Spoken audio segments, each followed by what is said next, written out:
What a view! This is incredible. An Ontario County nonprofit. Overlook Horizon high-altitude balloons. 3, 2,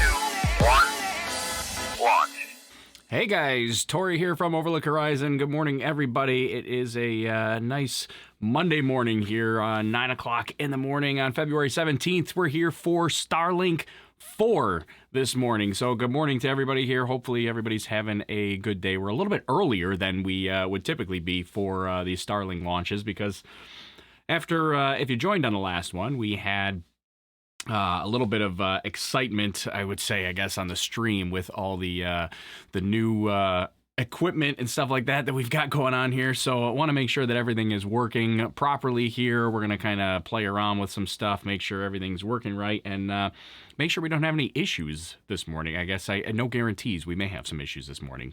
Who knows? We'll see. I even got a new little talk screen here that'll look something like this here that we'll switch back and forth between this one and the bigger screen here.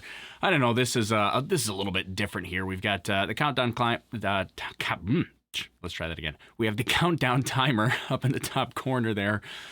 We've got what will be our SpaceX stream here right now, but actually I forgot to actually push play. Just so we didn't have dead sound in the background. Where is it? Can anybody hear that? I got just a tiny itty bitty bit of music in the background, just so it's not so completely dead.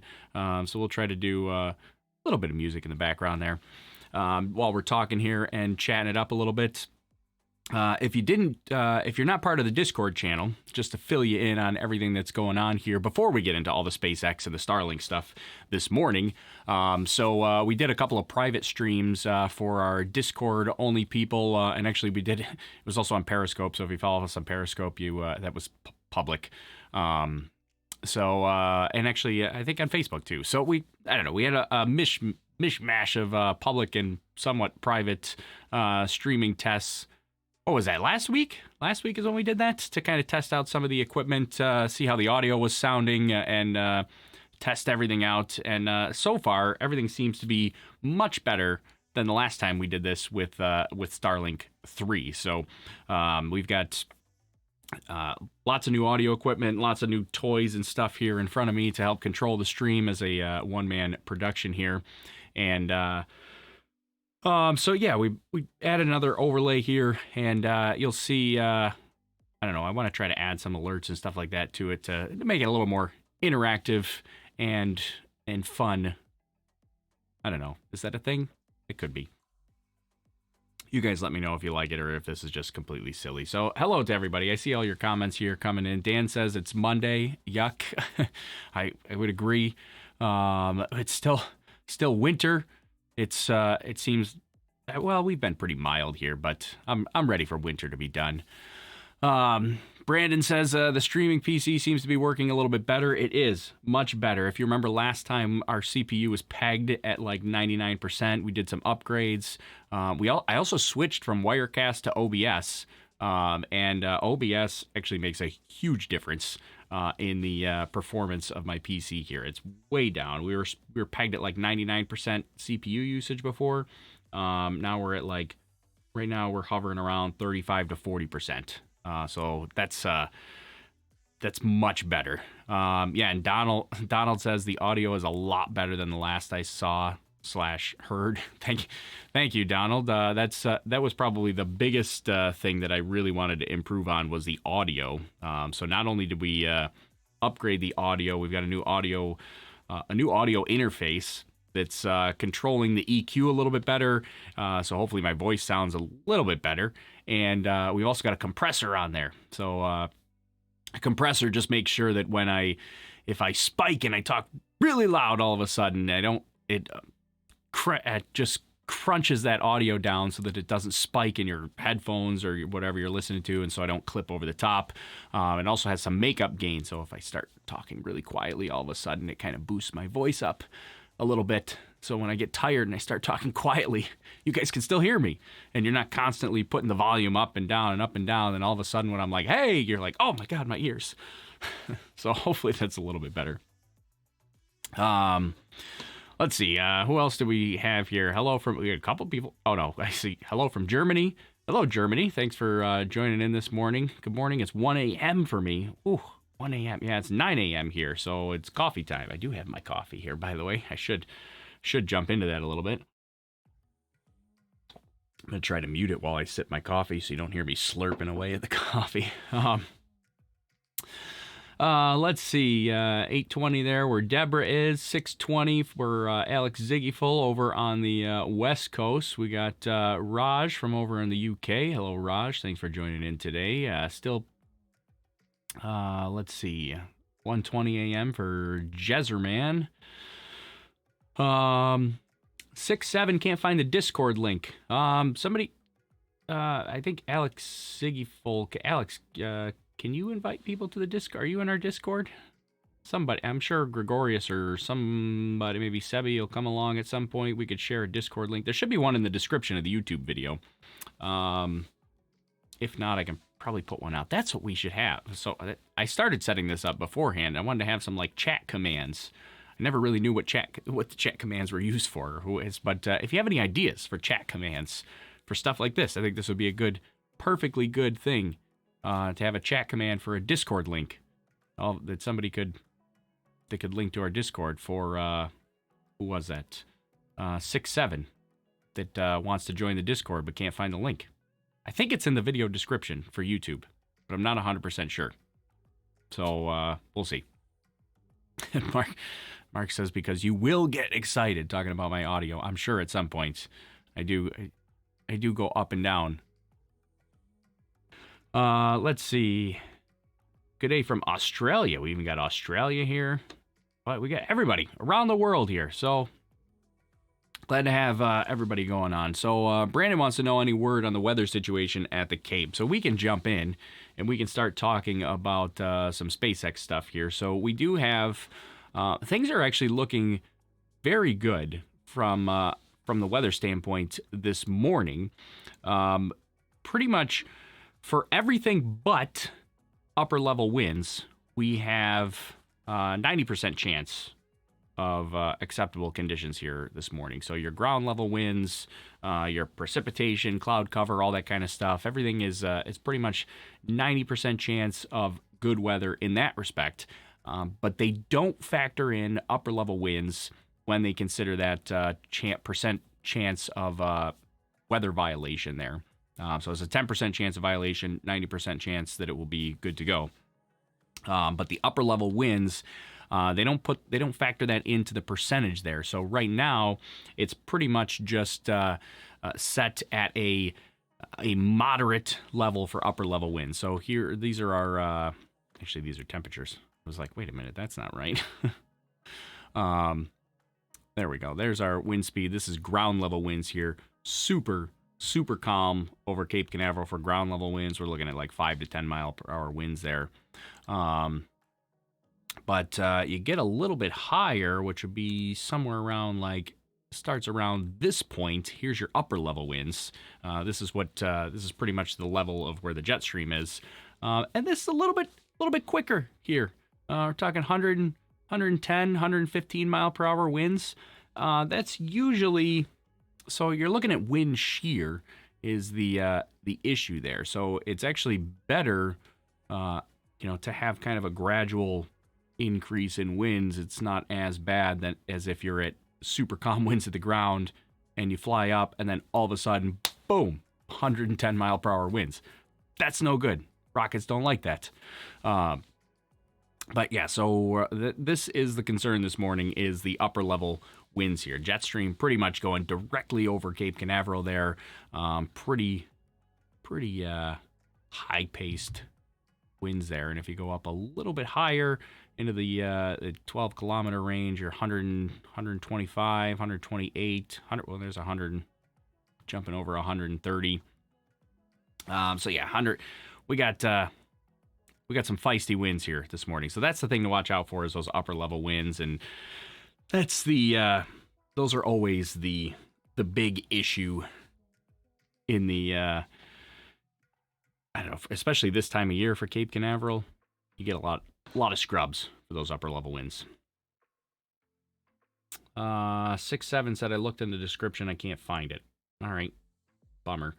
I thought there was a Discord link in the description, but apparently there is not.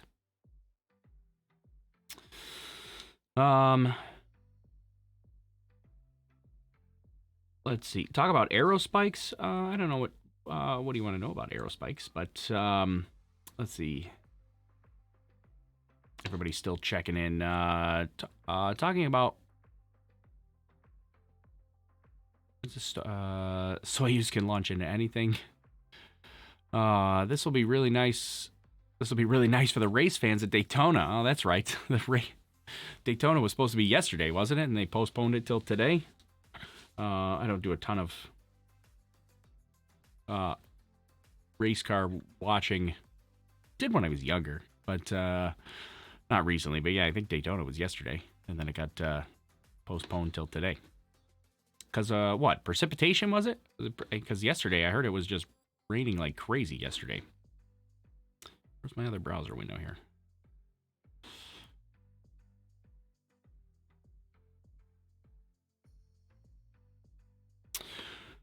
So yeah, we're getting ready for this morning's launch. So this is Starlink-4. Not to be... Oh, wait, I want to move this over here. Not to be confused with the fact that this is actually the 5th Starlink launch. They had kind of a less, what do they call it, a 0.9 launch before they upgraded to the 1.0 version of the current Starlink satellites here. So this is technically the 5th launch, but it's they're calling it Starlink-4 because it's Starlink version 1 launch 4. That's essentially what it is. But we will have a landing attempt today on, of course, I Still Love You. The autonomous spaceport drone ship is out in the ocean there. So hopefully we'll get good video from that, because we had pretty decent video the last couple times on Starlink, specifically on Starlink missions. I'm not sure if that's anything in particular with maybe where the drone ship is located or anything like that. But the last 2 Starlink launches, on Starlink 3 and on Starlink 2, we had, I think it was Starlink 2, we had uninterrupted landing video, which was pretty awesome to see. So that's always kind of nice when we can get uninterrupted video from the drone ship.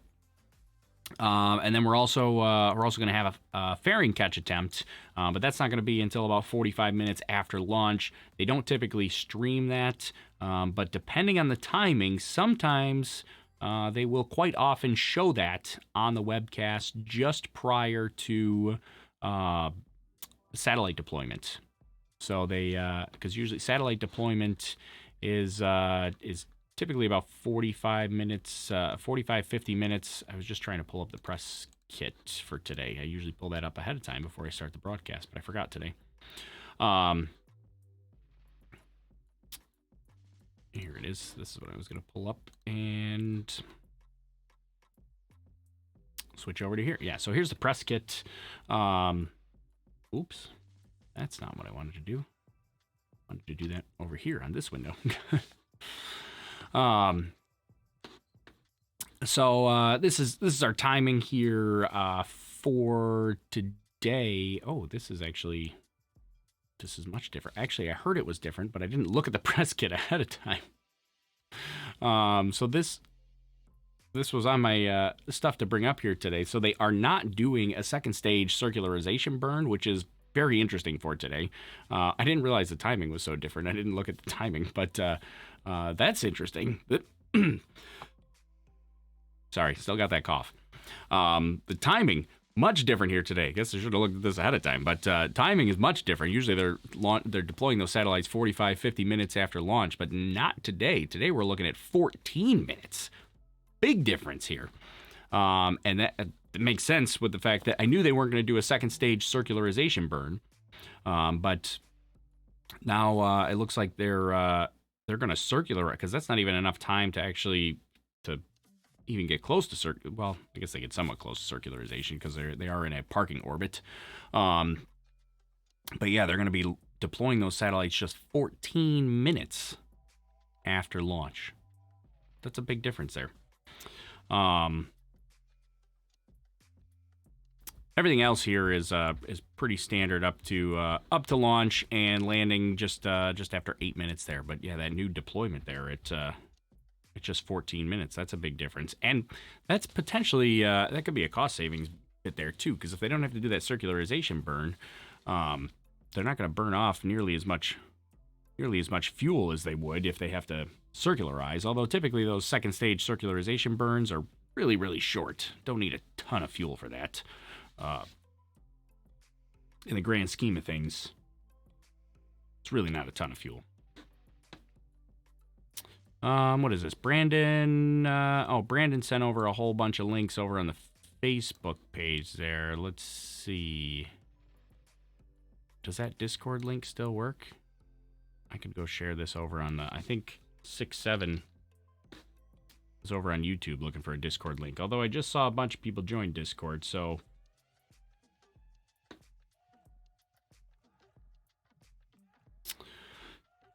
maybe somebody must have found it. But yeah, it looks like, I guess the upside to Starlink deploying just 14 minutes after launch is that it's a short period of time, short wait until the satellite deployment.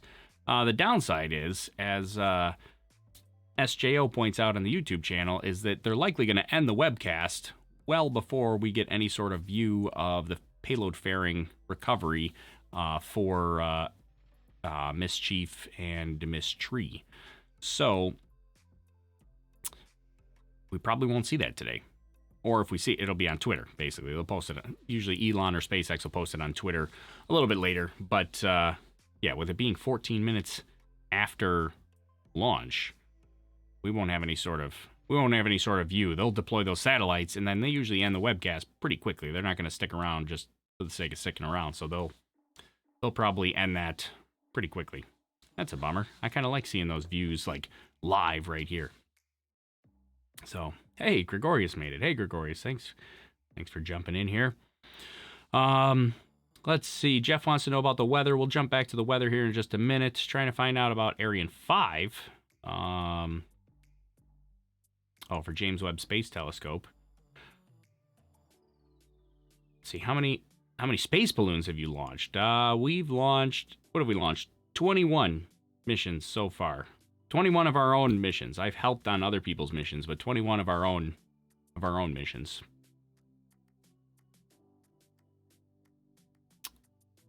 Let's see.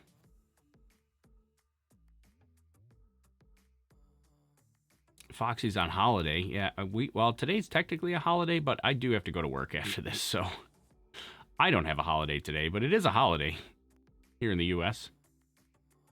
And in Canada too, right? Canada. What's today's Canadian holiday? I should know this. Somebody told me this at some point, but I can't recall what it is.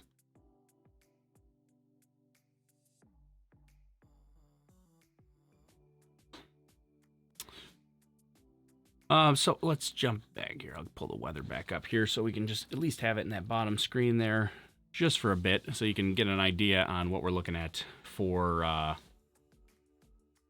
weather. I still have not seen, well, my phone has got a ton of notifications here. I hadn't seen any sort of recent developments.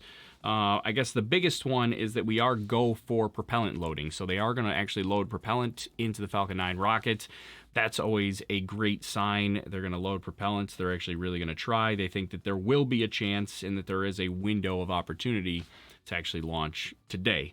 They'll skip that as much as possible if they can, so that they don't have to waste money on fuel and liquid oxygen that they won't get back. I mean, some of it they can get back, but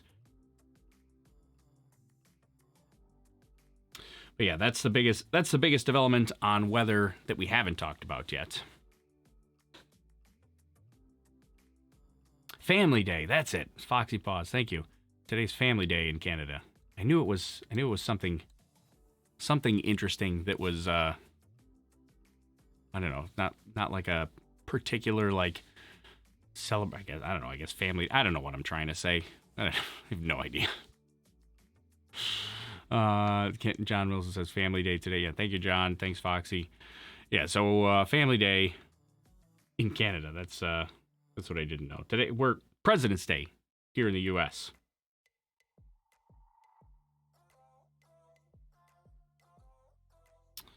So what we're waiting on here, the SpaceX broadcast will go live shortly in a little while here. So the biggest thing that we talked about for anybody that's joining just a little bit late is that upper level winds are the concern here today. That's what we've got the map up here that we can always go full screen for a little bit. But yeah, upper level winds. The big concern here for today, ground level winds are quite calm. They're looking something like this. But upper level winds, that's where the jet stream is. That's where they're going 120, 130 miles per hour. That's what we got to be concerned about today.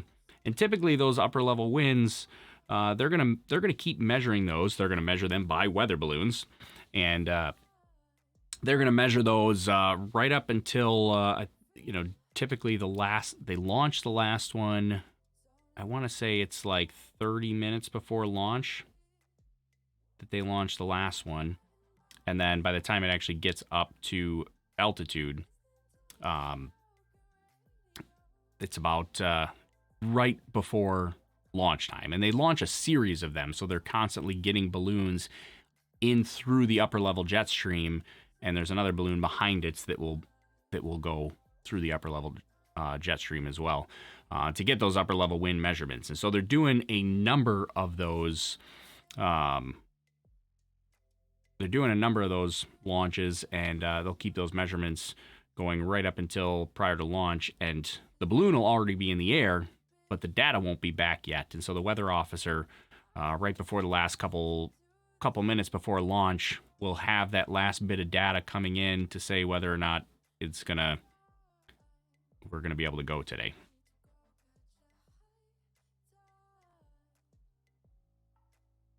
What is the glass? Oh, the glass. I forgot the glass was there. So the glass is I was still playing with that. Actually, I forgot that I left there. The glass is called the hype cup, the hype glass, the hype cup. Wasn't sure if it would even do anything during launch. But the empty glass there in the lower right-hand corner basically fills up as I can simulate this here. We can play around. We can, but basically, if anybody subscribes or throws in a super chat, or if you're watching on Twitch, I'm still not 100% confident with my Twitch skills here, but you've got tips and bits and all that kind of stuff. And basically, any event that happens, super chats, subscriptions. If you join our Patreon. If you purchase any merchandise from our Teespring, you get a Space Lobster t-shirt or anything like that, any of that kind of stuff. Let's see, I can go. The hype cup starts to fill up. So really the biggest thing is like when we get subscribers. And then whoever the latest subscriber is will appear down in the bottom bar. I'm trying to get a little fancier with our overlays here. So V Only Toxic was our latest subscriber here, but we'll simulate what happens when we get another subscriber. And basically, it starts to fill up the hype cup. So if we get a whole bunch of subscribers, you get, wow, hype. And a super chat looks something like this. This little thing comes in here. And so eventually, it could fill. Oh, I didn't know that little alert thing popped up. That's kind of cool. All right. I've played around with this so much, I forgot what I left on and what I got rid of. Oh, man. Let me see that again.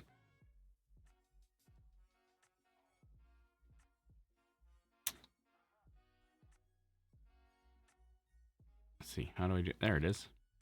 Huh. Cool. I forgot that I left that up there. But anyways, it's called the Hype Cup. I'm going to throw that up there on their streams. Let things bounce around there. I feel like I want to try to make the stream more interactive. So some of the stuff that I'm looking at too, because I think I can introduce this into the Hype Cup. Sorry, this really has nothing to do with SpaceX, but it's more just trying to get the stream interactive because I like you guys being involved in what as well.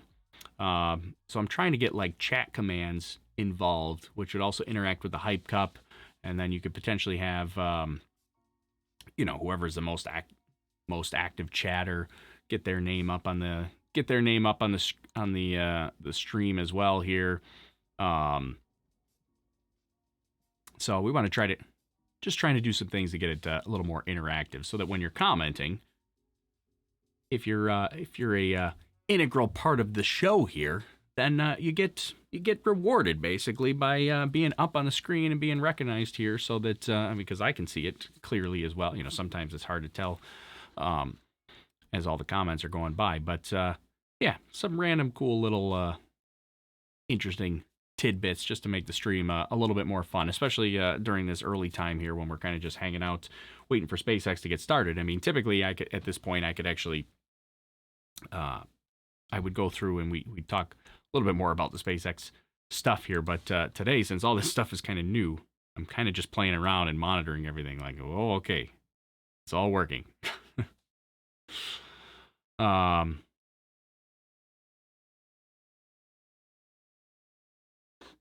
We lost our music. Did my playlist end already? I only put together a short playlist. I have to go away.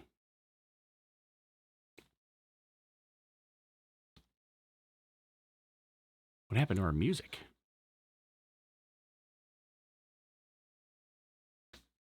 I do kind of, yeah, it looks like our playlist ended already. I guess I need more than 7 songs on our playlist.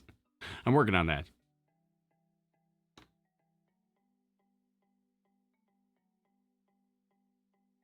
All right, let's get back to our weather. There's the SpaceX stream. We'll get that back up here, and once they go live, we're just going to keep the weather going here up on there for the moment. Juicicon says, "Someone sub so we can see the Hype Cup in action, right? Someone's got to sub so we can see if the Hype Cup works." I don't know. This is the first I've seen that. Sebi said over on our Discord channel that he was getting slight freezes in the stream. That's no good. I do see, I had briefly a whole bunch of frames drop out, but I have not seen any frames drop recently. So, Simple Organism over on the Twitch channel. Hey, Simple. Thanks for jumping in. The audio and video are displaced. Well, that's not good.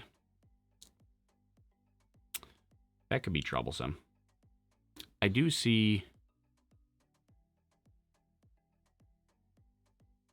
Yeah, I had a brief period, just a brief window where a whole bunch of frames dropped out. I don't know what happened with my machine. Although I do see all of a sudden, and I suppose that could be could have been when we were messing with the Hype Cup. Because I do see my CPU resources just went up a whole bunch again. Here, we could get rid of that. That'll probably bring our CPU back down. There we go. That might be a little bit better. I still gotta...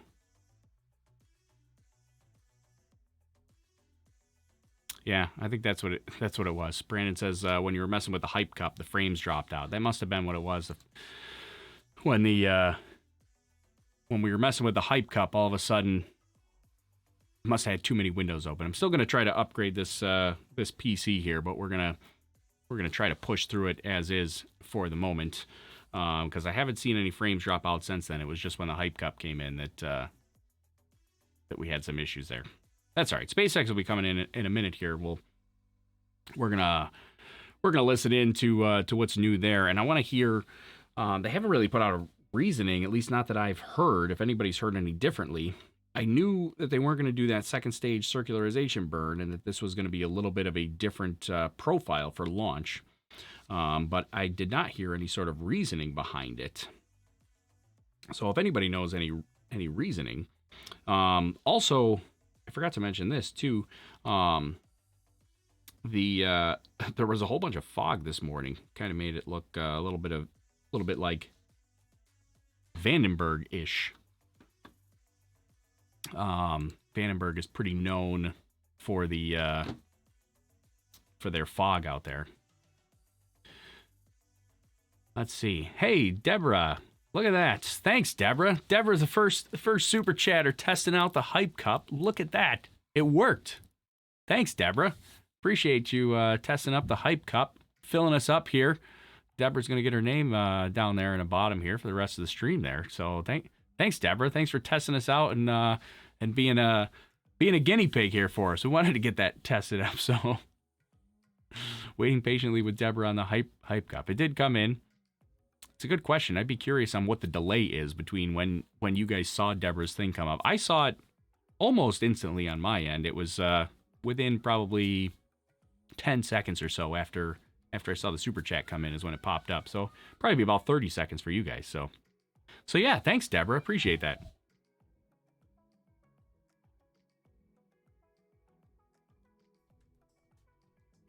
And I do see, looks like the SpaceX stream is going live here.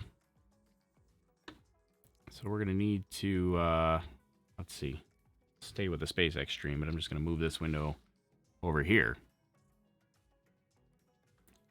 Because I'll need to turn our music off in just a moment here.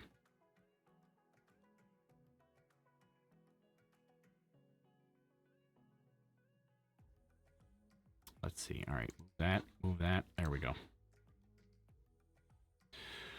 Okay. What is the objective of the Falcon 9? So today's objective, they're launching 60.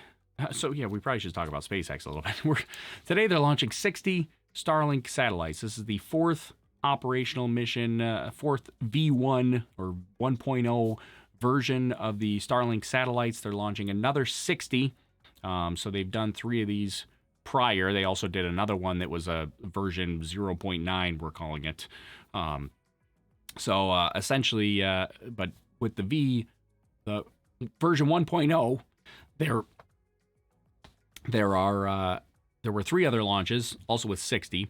So we got 180 of those satellites that are up there already. They're launching a fourth one here today. So that's going to put us up at 240 satellites that they're going to have as part of the Starlink constellation. Now, Starlink is SpaceX's private internet service that they're trying to deploy to cover the entire world.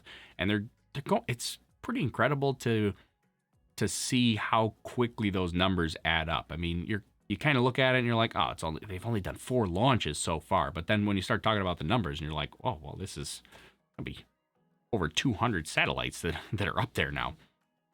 Then the numbers start to add up quickly, but they need to add up quickly because SpaceX has to have something like 800 satellites in orbit in order for the constellation to be operational.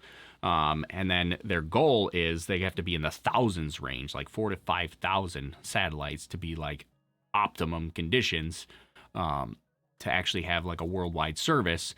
And then even more ideally than that, they want to get up to like the 10 to 12,000 range in satellites so that they have full coverage with minimal gaps and even extras and spares that are in orbit that can jump in and fill gaps in different areas. So, if a satellite goes down or they have to, get something in there. So that's their goal. So right now we're only at about 200, but they're working towards, milestone 1 is right around 800 or so. Milestone 2 is probably 4,000 to 5,000, and milestone 3 is 10,000 to 12,000. So, and Vanessa says, yeah, does that mean faster internet service with no interruptions? Yes, that's the idea. We already have satellite internet services right now, but those are through geostationary satellites.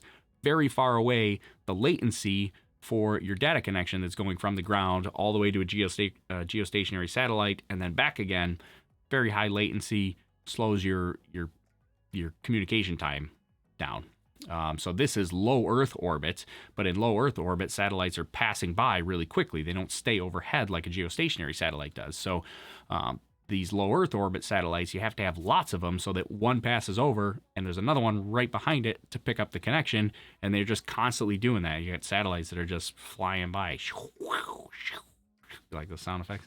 They're just constantly going past. So that's the idea for what we're launching here today.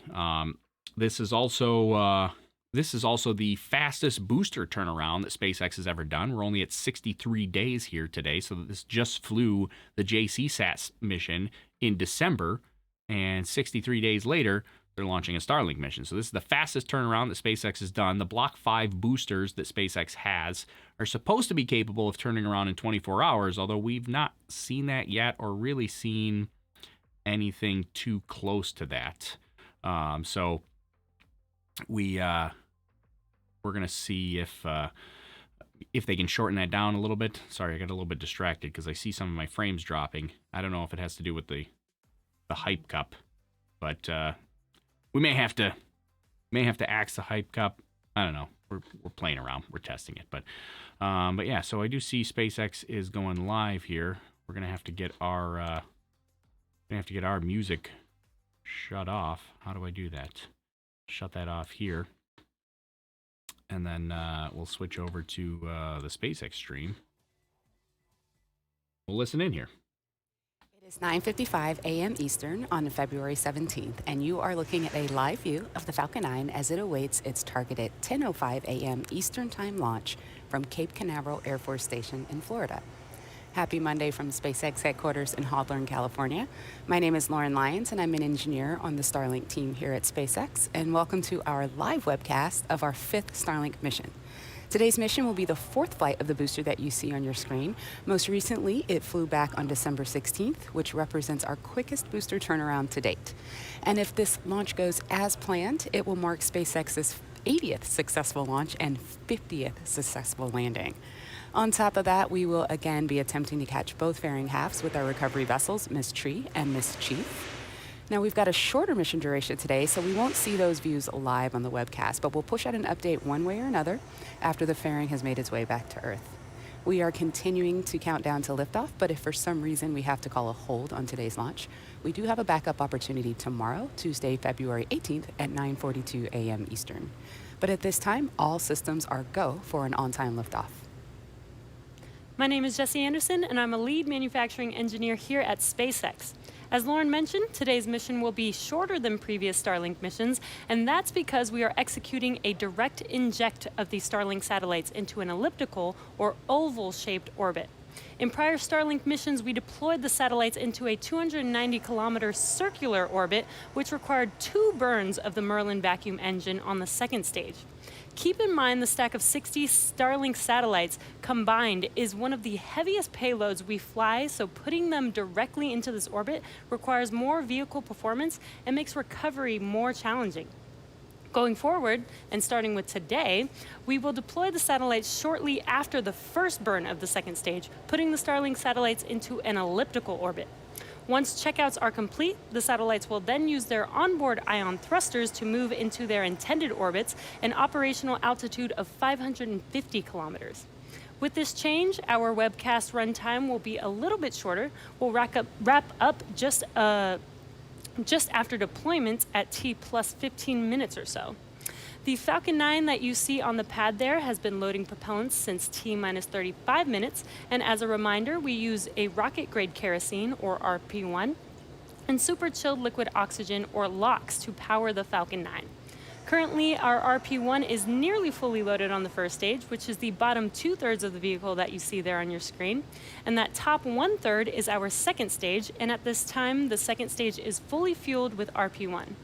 LOX loading is underway on both stages, and will continue to be topped off right until the last minute of the countdown.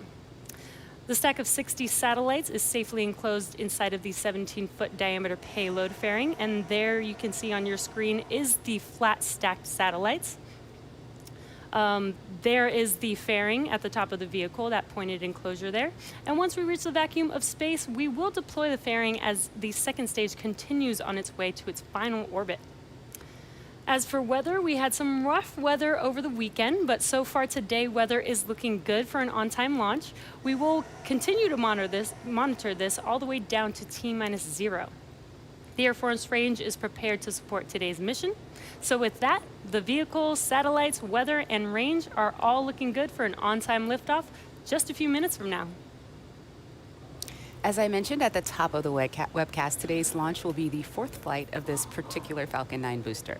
This booster previously flew on a Dragon resupply mission, CRS-17, which flew to the space station in May of 2019, followed by CRS-18 in July 2019, and most recently a commercial satellite launch on December 17, 2019.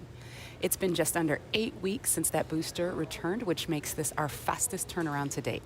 Long term, we hope to continue to drive that turnaround time down even further, with rocket launches looking more similar to commercial air travel, where the planes get basic checkouts, they get refueled, and then they head right back out. SpaceX successfully landed its first booster back in December 2015 after a long series of attempts with various endings, some more spectacular than others. And if we land today's booster, it will mark our 50th successful landing. It's really crazy to think just how much has changed in only 5 years. Our drone ship, Of Course I Still Love You, is currently stationed 350 miles off the coast of Florida, waiting for what will be the fourth landing of this booster. Just as we had to work through a lot of trial and error with booster recovery, we're now engaging in that same process for fairing recovery. To date, we have caught 3 fairing halves with our recovery vessels and fished a number of others out of the water, and we'll continue pushing forward with this effort with the goal of hopefully making this as routine as our rocket landings. We are currently just over 4 minutes from liftoff. Falcon 9 is now moving into the final stages of the countdown. At T-7 minutes, engine chill began. This is where we allow a small amount of the super chilled liquid oxygen to flow into the Merlin engine turbo pumps prior to the full flow of liquid oxygen into the vehicle, and that's to avoid any shocks to the system. Liquid oxygen is also what's creating those white clouds around Falcon 9, as you can see on your screen. We continue to load super chilled liquid oxygen, or LOX, into the stage until just before liftoff. And when that super chilled LOX comes in contact with the ambient air around it, it creates those clouds surrounding the vehicle that you can see right there. At T-3.5 minutes, the transporter Rector has already moved away from the rocket slightly, and this allows some clearance for Falcon 9 to lift off of our launch pad. The first and second stages are both nearly fully loaded with 1 million pounds of kerosene fuel and liquid oxygen. First stage should finish prop loading at T-3 minutes, and second stage at T-2 minutes. At T-60 seconds, be sure to listen in for the call out that Falcon 9 is in startup. This means that the rocket's autonomous internal flight computers have taken over the launch countdown. The Starlink payload continues to be healthy. The Falcon 9 team is tracking no issues on the rocket. Weather is looking good, and the range is green for launch. So let's listen into the last few minutes of the countdown. So they mentioned here that that we are going into an elliptical orbit, so an oval orbit instead of kind of a circular orbit around the Earth. But they didn't exactly say why they're doing that as opposed to the elliptical, circular orbit that they typically do. One thing to consider, because I cough, one thing to consider is that this may affect the visibility of these satellites, as a lot of people get super excited about the satellites, the fact that that you can see them so easily from the ground. Some people are excited about that, some people not so excited about that. But usually that dissipates as they raise their orbit to get up to that 550 kilometer orbit. But typically they go into kind of a circular orbit, but now they're going into a direct, much more elongated elliptical orbit, which likely will have a higher apogee, or that's basically the furthest point in that oval orbit is apogee, and so it'll likely have a higher apogee that may. Wow, there's the last big minute and a half vent there. likely have a higher apogee and may reduce some visibility shortly after launch there. So we're getting close there. I do see a bunch of comments. We'll talk after launch, especially after deployment there. Simple feels a little lonely over on the Twitch channel. Simple, there's a whole bunch of people hanging out here. I'll try to relay your message to the YouTube and the Periscope community. We just don't have the Twitch following yet.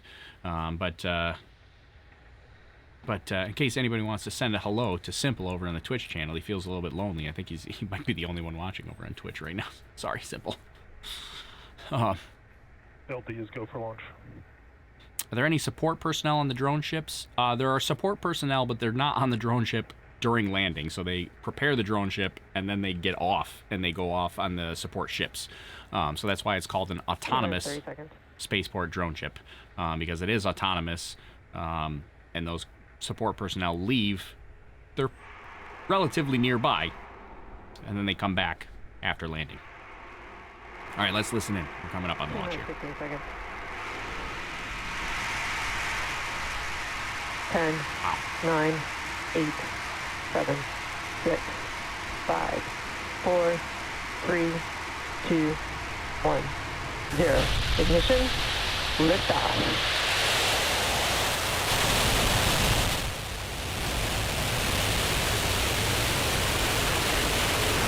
Falcon 9's mission downrange. Wow.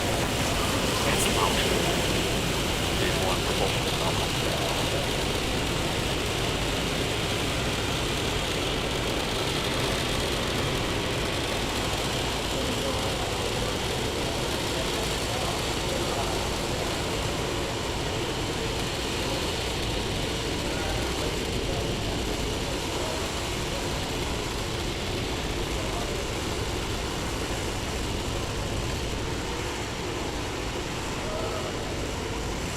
Power and telemetry nominal. It is T plus 47 seconds, and we have just had liftoff of our Falcon 9 vehicle, taking our Starlink payload to its targeted orbit.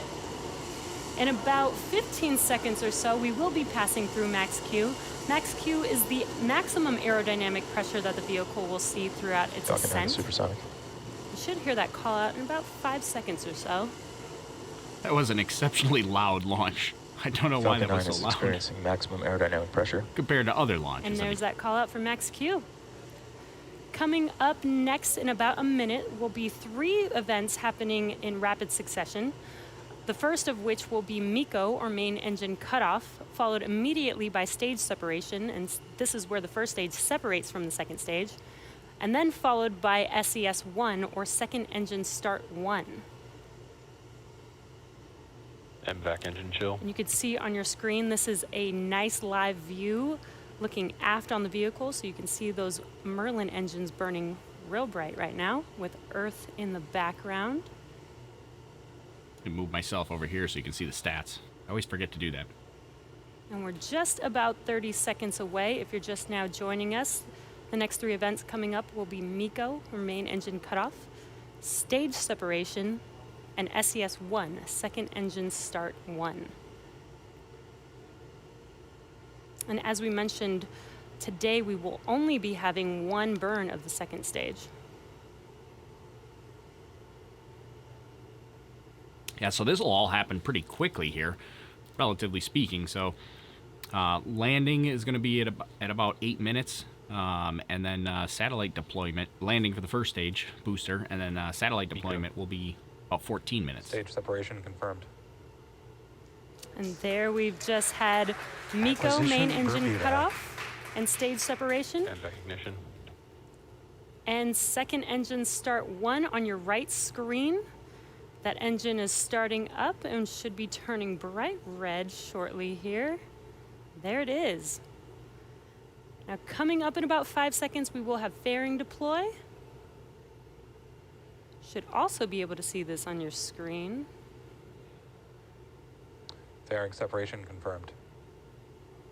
And there is fairing deploy. Now both fairing halves are making their way back to Earth. Let's hope that we can catch both of them There it is. today See it there? on Stage Miss 2 is Tree on and nominal Miss Chief. trajectory. You can see it there in the engine shot there, the fairing, at least half of the fairing, drifting away in the distance. Kind of hard to see now there. But even that fairing takes a beating during re-entry. If you've ever seen the SpaceX video, I don't have it prepared here. It's another thing we can do with chat commands. I can have people send me videos if anybody wanted to go look up the SpaceX video of the fairing returning back to Earth. They have cameras on board, and Elon, I think, tweeted out at one point video footage of that fairing coming back, and to see the stream of plasma, like hot plasma streaming off the fairing. Okay, stage 2 continues Pretty to awesome. burn nominally with those 60 Starlink satellites up on top, while stage 1 begins its descent down to the drone ship. So coming up very soon, we're going to have a few events on stage 1. The first is the entry burn. That's coming at up about T plus 6 minutes and 48 seconds or so. That's where 3 of the M1D engines are going to reignite. And what they do is they slow the first stage down as it re-enters the upper part of the Earth's atmosphere. That burn's going to go for about 20 seconds until you hear the call out, stage 1 entry burn end. About a minute and a half after the conclusion of that entry burn will be the landing burn.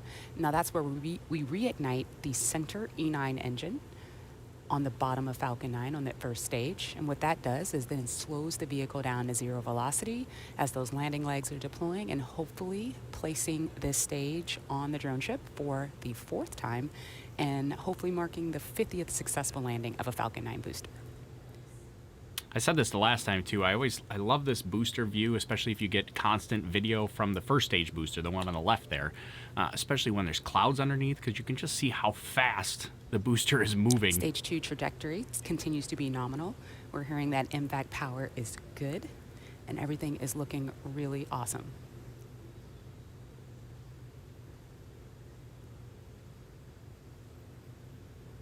Also gives you kind of a sense for that first stage booster, how quickly it's coming back to as it starts to approach Stage those 2 clouds. is burning with more than 210,000 pounds of thrust.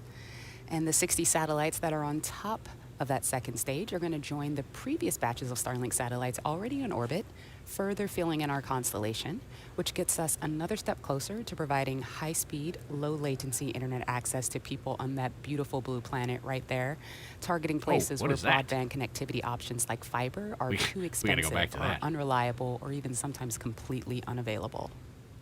Somebody remember the timestamp right around 6:06. I just caught it out of the corner of my eye there. I was looking at the engine cam, and something over on the booster cam just went flying by.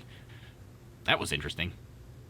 I don't know what We're that about was. 15 seconds away from that entry burn. Hopefully we'll see that plume on the left side of the screen there. It was relatively large. We're gonna have to go back and look at it because I only saw it for half a second before it went off camera. It's the aliens. It's a UFO. We're gonna have to figure. Yeah, Dan says, "What the heck was that?" Yeah, I have no idea. I only saw it for half a second. We gotta go back and look at FTS that. is saved. Stage 1 entry burn has started. And as you can see, that entry burn has begun. Fairing vessels have AOS. We lost the downlink there just for a second, but hopefully we'll get it right back soon. Everybody's calling it the space snake. And Sebi, stage 1 entry burn is shut down. Sebi thinks maybe like a All right, baby and as you space just lobster. heard, that entry burn has concluded, and I'm also hearing that it was a pretty good one. So coming up First next, stage LOS expected. Coming up next for stage 1, in just under a minute, is going to be the start of the landing burn. This will be, if successful, the 50th successful landing of a booster, of a Falcon booster, not necessarily a Falcon 9. We've landed boosters for Falcon Heavy as well, and this counts as one of those. This counts. We'll count it. Looked like a centipede, says Mental Moss. Yeah, that was really weird. It just caught me. And G's over on Mixer. First time we're also multicasting on Mixer today. Says it looked like a band or a ring. It did. Yeah, it kind of looked like it was ring shaped. Okay, we're a little over 10 seconds away from that landing burn Or like start. half a ring. Meanwhile, stage 2 continues Stage to 2 is perform enter nominally. terminal guidance. There you go. There's the drone ship. We'll see. Stage 1 landing burn has started. Here's the landing burn. We'll see if the video All right, stays in. let's see what we can see here on the left side of the screen. It's a beautiful day out there. Come on, full screen it. We want to see the full screen landing. Space caterpillar, says Jeff. over on Periscope. Landing legs have deployed. Uh-oh, I see a splash. What's that over on the right? Uh-oh. That doesn't look good. Oh, no. That's... we should have landing by now. I don't think we're going to have a landing. Shut down. I think we lost her. We're getting splashes on the camera. Okay, we were GPS is saved. expecting the call out for landing, and we obviously didn't see it there on the drone ship. So let's look back at stage 2. Yeah, let's look back because Newfoundland AOS. she didn't land. And we clearly did not make the landing this time. Yeah. However, stage 2, we have confirmed SECO, No. which is second engine No. cutoff. Let's listen for the call out of the orbit.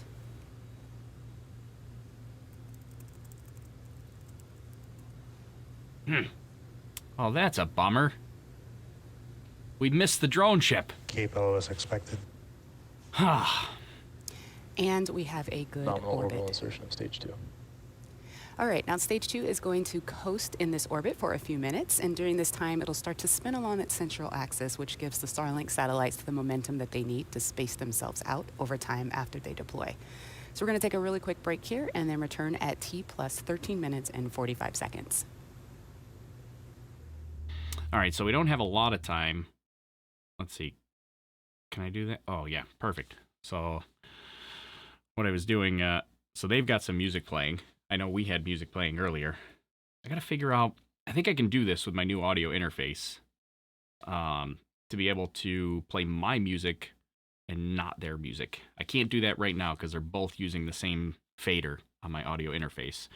But for next time, I'm going to split that up so I can play my music, which I know I have a license to use.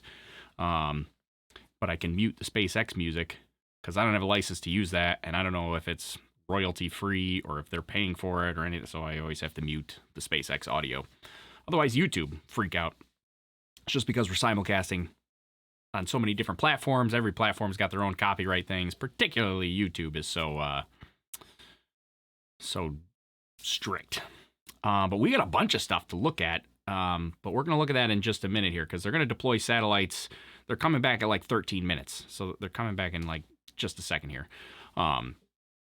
So we'll do that. But we had at like 6 minutes, Foxy Paws is remembering 606. Remember 606. I feel like we got to make a shirt for that. Remember 606. At 606, we had the Space Caterpillar fly by, whatever that thing was. Space Caterpillar, I don't know, somebody said it was a Space Lobster, somebody said it was Space Snake, kind of like Space Caterpillar. And then obviously we had the let's say off-nominal landing attempt for the first stage booster that missed the drone ship. Clearly, I mean, they're not going to say it on the broadcast, but I feel pretty confident that little bit of that puff of smoke or mist of water over on the right side of the screen there was our missing booster that missed the drone ship there by 100 or 200 yards off to the side there. So yeah, unfortunately, it did not land here.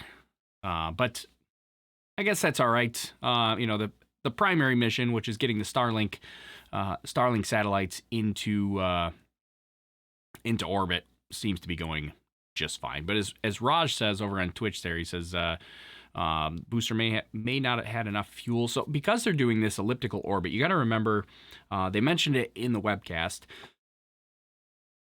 Sorry, this cough is killing me. They mentioned it in the webcast. But the Starlink satellites, there are 60 satellites onboard Starlink. This is pretty much the heaviest payload that they launch on Falcon 9. And launching it into a direct inject elliptical orbit means that they're trying to get that apogee even further away from Earth, which is taking a lot of fuel, and it's going to leave just a little bit of reserve left to actually land. So there's a bunch of things that could be an issue. Obviously, we've seen issues with the grid fins in the past, with CRS-16 caused it to miss the landing spot. it's hard to know the orientation of the drone ship, whether it came up short or long. But typically for the drone ship landings, if something goes wrong, it's going to come up long. So it intentionally overshoots and then tries to correct to get back to the drone ship. What you'll see at deployment is the satellites all clustered together. Once separated from the second stage, they will slowly disperse from one another, and in the days and weeks that come, deploy their solar array, use their onboard ion propulsion system to raise and circularize their orbit, and start beaming down broadband internet to Starlink engineers to test performance. Once the satellites have been deployed, the second stage will conduct a passivation maneuver and be safely deorbited within months. We should be coming up on that deployment of the Starlink satellites in just a few moments here, in about 15 seconds or so. And we should be able to see that live. What you're looking at is those flat-packed satellites right there on your screen. Now, this also, the way they deploy this is that the second stage kind of rotates. It's kind of weird the way it's doing it this way, but it's rotating the entire second stage. View, but it should be coming back here shortly. Like this, not quite this fast, but they're rotating it like this. This is exaggerated, and then they'll release the Starlink tension rod separation confirmed. The tension rod As there. you heard, they release that. The tension rod separation has been confirmed. And then they essentially fling them our off payload should the be end. Deploying shortly here. Are we gonna? There it goes. And there it goes. Another round of satellites out in space. So with that, that brings our webcast to a close. We had an on-time liftoff this morning, a good stage separation. First stage made its way back to Earth. Unfortunately, we did not land the first stage on our drone ship, but it did make a soft landing on the water right next to the drone ship, so it does look like it might be in one piece. Again, that is our secondary mission, so we will try again next time. Our primary mission is now complete. Our Starlink satellites are in their targeted orbit and will be making their way to their final orbit using their onboard thrusters. So thank you to the 45th Space Wing for range safety and the FAA for licensing today's launch, as well as the FCC. We'd also like to thank you guys, all of our viewers, for tuning in. You can follow our website and social media platform for updates on Stage 1. You can also follow for updates on the fairing catches and our next missions and milestones. Have a great day, and we'll see you next time. All right, so that's it from the SpaceX side of things, but that's not it for us, because we're going to need to go back and take a look at a few things. So obviously, the first thing, should it be the first thing? Here, let's get a little bit of music going here. We'll mute the SpaceX stream. We'll get our music going, just so it's not so dead. But yeah, so the first thing I think we ought to look at is the Space Caterpillar, right? Or should we maybe we'll look at the booster landing for, I don't know. This is where we need more chat commands. We could have a poll to look at the 606, or look at the booster landing. But I think we're going to go to 606. Remember 606. Everybody's got t-shirt ideas. This is fantastic. I like that. Somebody, let's see, who was it? Jeff over on Periscope says, "Where were you at 606?" That's his t-shirt idea. Somebody said just... Foxy Paws. I kind of like remember 606. And somebody else said, where is it? Oh, right there. Hillary said, I'd buy a Space Caterpillar 606 t-shirt. Just saying. Kind of like that idea too. Okay, let's go figure out what happened at 606. Where was that? 606. There's 2, 3. Come on, fast. Hello? Oh. I don't know what happened. I can't control it. Oh, I might have to reload the stream. Here, let's go over to here for now. When SpaceX ends their stream,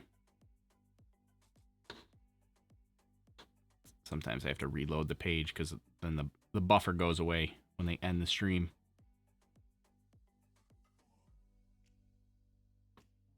let's go. All right, we're back at it here. All right, so what we're looking at, oh, there it is, we passed it. There it is. Oh, you can kind of see, actually, it's even before 6:06. How far before? Okay, here's 5 minutes. All right, let's go. All right, let's go here. So what you're looking at is going to be, yeah, right there. It just appeared.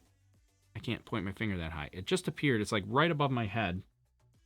I'm going to switch over to the other side, actually, so that we can actually see it. So it's on the left screen, right below that left grid fin. You can see it right there. It's like a little half circle. It's not attached. It's kind of bobbing around. So it's kind of just going with the booster at this point. I mean, remember, there's no atmosphere up there, so there's nothing for it to change velocity. It may be partially attached. It doesn't really look like it, though, because it's moving all over the place. But I don't know. Like, is that coming? That's got to be, that's too low for a vent port, right? For liquid oxygen, there you go. Then it separates. And then there it goes. It does kind of look like a space snake or space caterpillar. I guess it could be coming out of a vent port for like the liquid oxygen, but I've never seen that happen before. That's quite interesting. And you can see it right there. It's kind of, it seems like it's attached. Hard to tell perspective there. I guess it could be coming out of the liquid oxygen vent port, and so that could be like basically solidified oxygen. And then, yeah, it kind of just hangs around there. It's like bobbing around a little bit. Looks like maybe like a little stream of basically solidified oxygen that came out there.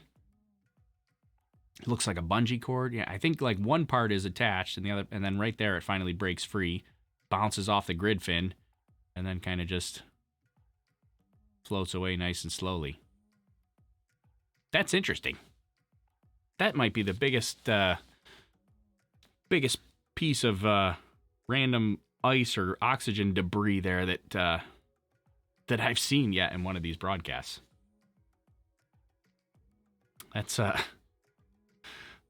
That's kind of interesting. Definitely a space snake. We need I wish I had a way to set up a poll. We need a way. I'm sure I could do that, but I'm not prepared. I'm not prepared enough to be able to do that. But we need a poll for whether we should call this the space snake or the space caterpillar. I've heard both. I kind of like, I don't know, space caterpillar sounds funnier to me. Wire bundle. I don't think it's actually like wired. I mean, I suppose it could be, but I don't think so. That doesn't look like wire to me. That is too irregular.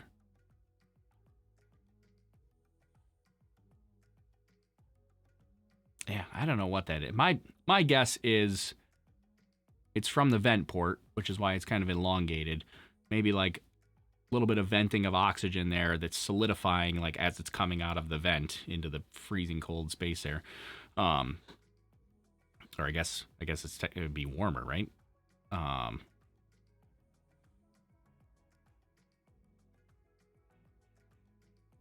No, we'd be colder. What am I talking about? Snakes on a space. Called Samuel L. Jackson. Valve was on the second stage, if I remember correctly. That's what I was thinking. Because the vent port for the second stage is up a little bit higher. I mean, there's going to be obviously a vent port for the first stage too. I don't recall exactly where that is.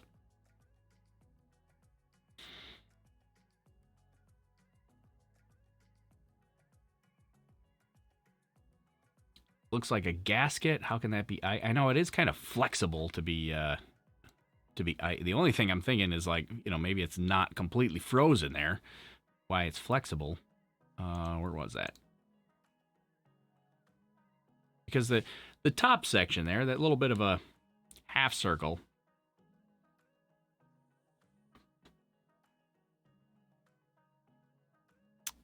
Foxy Paws says I sent it on Twitch because it won't let me send it there. My Twitch chat just has it starred out.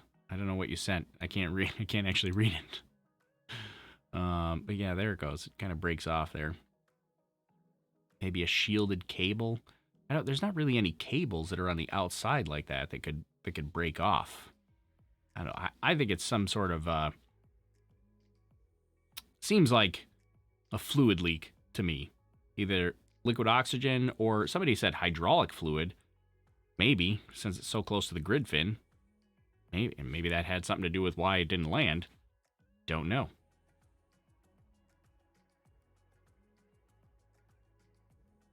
Same thing happened in December 2018 when the first stage made a water landing. Oh yeah? Is that... I don't recall seeing anything like that on the first... I mean, I saw... Obviously, we saw the water landing for CRS 16 in December. Last December 2018. 2 Decembers ago. Somebody answer this. Is this live? Julian, this is live. This is happening now. You're watching, Julian. There, how's that? There, it's in the hangout of the Discord. Oh, okay. Let me look on...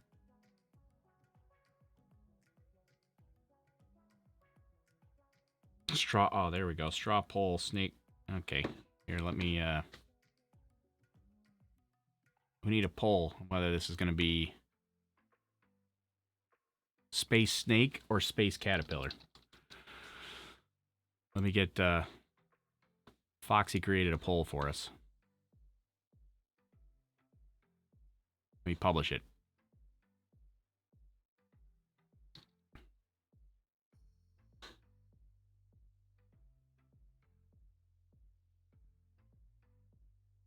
There we go. All right, put it on, what did I just put it on? YouTube. I don't know how to, I think this other, I think if I type it here, it'll go everywhere else. Did that work? I think it's posted on Twitch, Mixer, Periscope, and Facebook is pending. Nope, it failed on Facebook. so there you go. There's the link to the poll. You can tell me whether you like Space Snake or Space Caterpillar. Look at this. Wow, we already got a whole bunch of votes. Looks like Space Caterpillar appears to be winning the debate there. Here we can even pull the poll up on the stream so everybody can see the results. Let's see. Show results. Put that over here so everybody can see it. These are our we want to know. Oh, look at this. Space Snake catching up here. Space Caterpillar had an early lead on what you...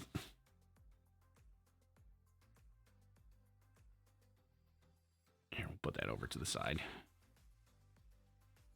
Can I play this while this is... Oh, maybe. So we do want to take a look at the booster landing there as well. We'll come back to the poll. Get your votes in. We got to decide whether this is going to be Space Snake or Space Caterpillar. It's very, very close poll. Yeah,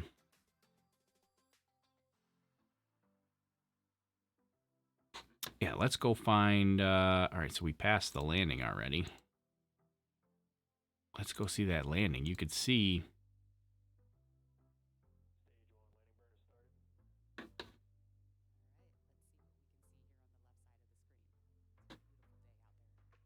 I'm going to pause my music here, and we'll... This was unexpected here.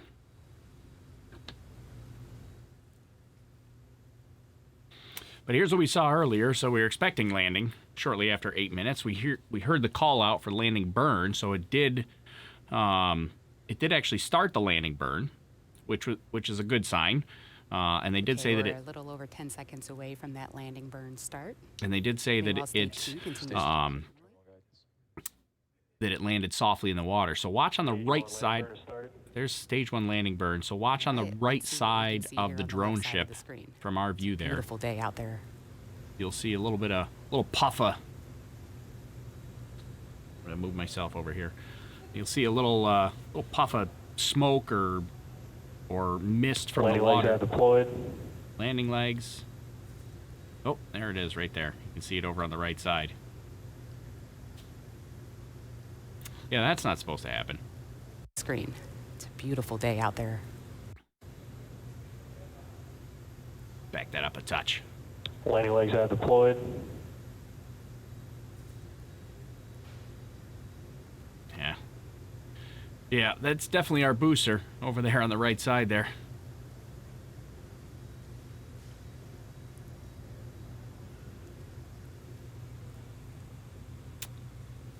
She missed the mark. Bummer. Back shut down. Then we get a little bit of Okay, we were Safe expecting. water on the camera. Normal guidance.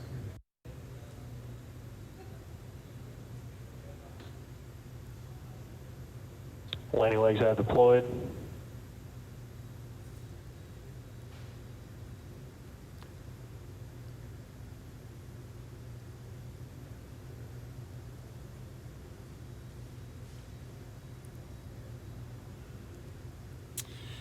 Ah, so close.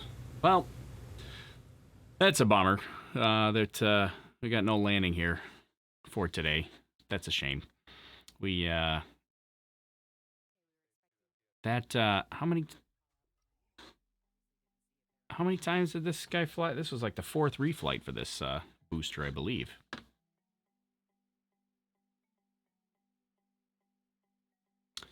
Looks like a burn, not an explosion, says Sebi. Yeah, so it...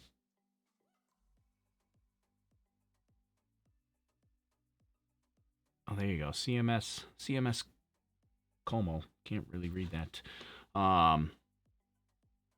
Says check CRS 16 at the 6-minute mark. Okay. Just because that also did a water landing. We're going to check... Well, let's check CRS 16. Let's compare.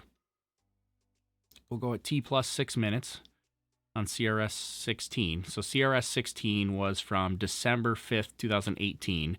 If you recall, that also soft landed in the water after one of the grid fins failed. So here's the 6-minute mark, or just before 6-minute mark. We're looking for another space caterpillar or space snake. We got to check our poll and see how our poll results are doing.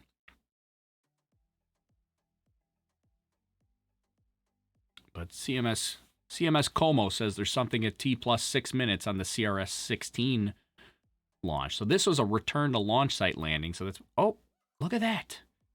Get out of here. Shut the front. That is, wow. That is eerily similar to what we just saw. Back that up. Wait a minute. What the was that?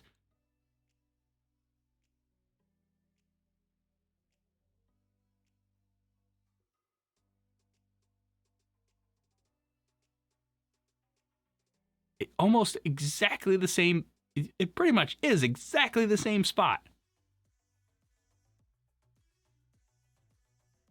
But the interesting thing, though, like, that's not the grid fin that failed on CRS 16. The grid fin that failed is the one on the right.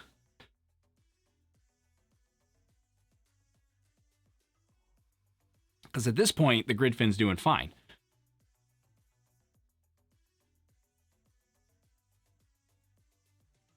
And then at some point we see the failure of the grid fin. So this is CRS 16.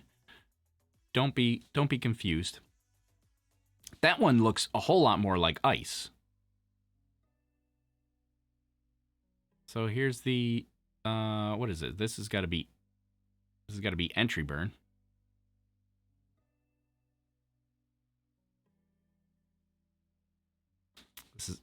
So again, we're watching CRS 16 here right now. Very similar to what we just saw.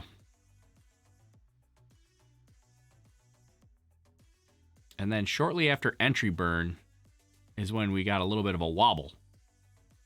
If I recall correctly. Look at those thrusters working pretty hard. Yeah, and this, look at this, is a lot This is a lot of movement here. This is a Falcon. Oh, right there. That's when I knew. That's when I saw it, and I was like, "Whoa, that's not right." This is when it starts going out of control. And look at that grid fin on the right just go hard over, and it's completely failed at this point. And then they cut the camera away. But that's interesting though, because that one looks very, very much like just a ring of ice. Thanks to CMS Como there for looking up the timestamp so we could get right to it. Yeah, watch that left grid fin, which is not the one that fails on CRS-16. And you can see that little ring come from pretty much exactly the same spot, but it just looks like a ring of ice. I mean, it doesn't look, it doesn't look like critical flight hardware. It just looks like a ring of ice. But it's very, very interesting that that happened almost like same time. Another 606. I'm calling it 606 either way because that sounds cooler on a t-shirt. Because we're gonna make some 606 t-shirts. Remember? And then back here at 606.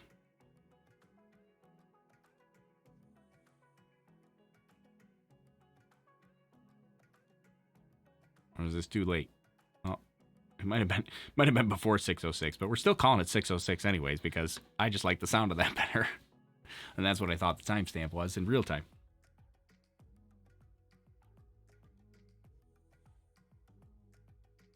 Look at that. Wow, you guys are almost 50-50 on Space Snake versus Space Caterpillar. That's incredible.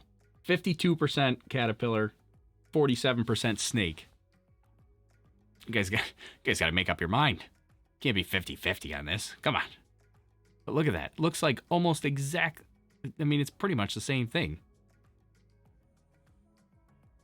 But I still don't think, like, it doesn't seem like anything critical. But it's just very interesting that happened on CRS-16 and again on this Starlink-4 mission, both which had water landings. Very interesting. NSF confirmed it's intact, says Emmanuel. Well, SpaceX also confirmed it was intact. They did that during the broadcast.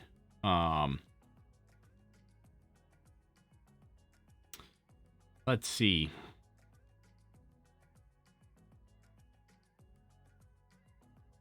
There we go. Next thing we know, SpaceX is going to develop a code 606.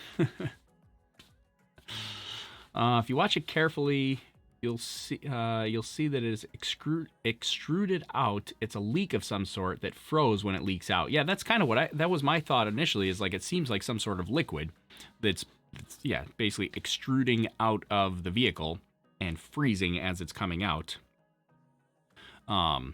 I mean, they kind of cut back and forth between these camera views, so it's tough to tell, it's not like we can see it coming out. Or can we? Is that there?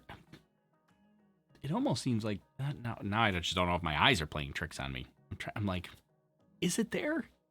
Yeah, see, it's oh, yeah, see, look at you can see it. Oh, no. No, it was there at the beginning. Wow, that's really, really tough to tell. Especially when you have a broadcast light that's right directly above the screen, shining directly in my eyes. And G's over on Mixer says ice doesn't flex. I agree with you that ice doesn't flex. But if this is like freezing as it's being extruded out of the vehicle, like that last portion that was attached may not have been completely frozen yet. It may have been in the process of freezing. And so that's where you could get a little bit of that flexibility because water, liquids will do kind of a strange thing when they get in space and they're basically under 0G. So it could get a little bit of flex and you get a little bit of like surface tension. So it all kind of stays together, flexes together while it's freezing or solidifying. Why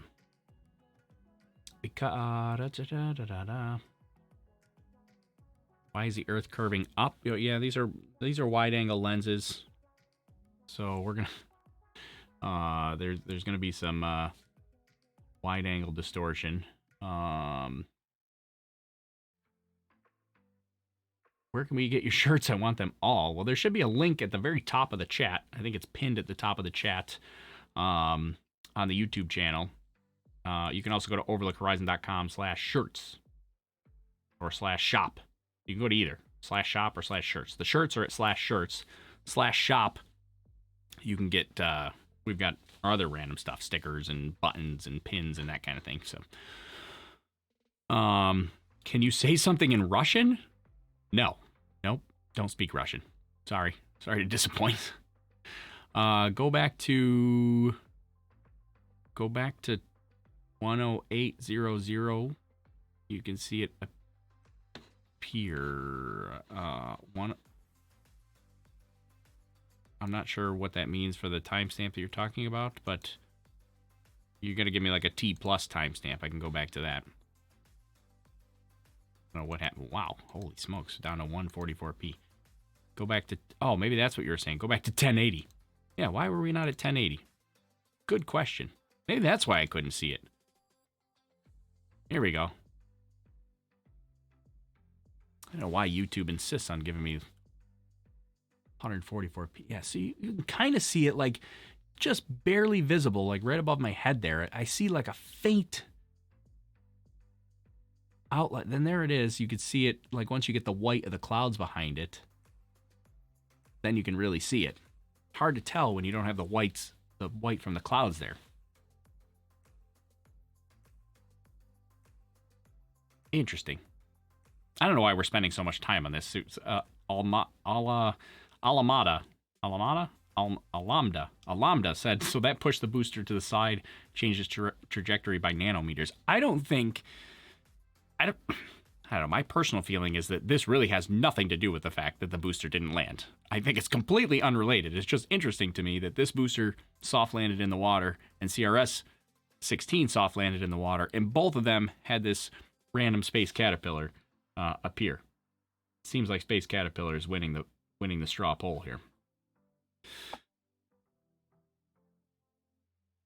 I just find it very interesting. It's always interesting that that people, or that when you have this little debris, people freak out.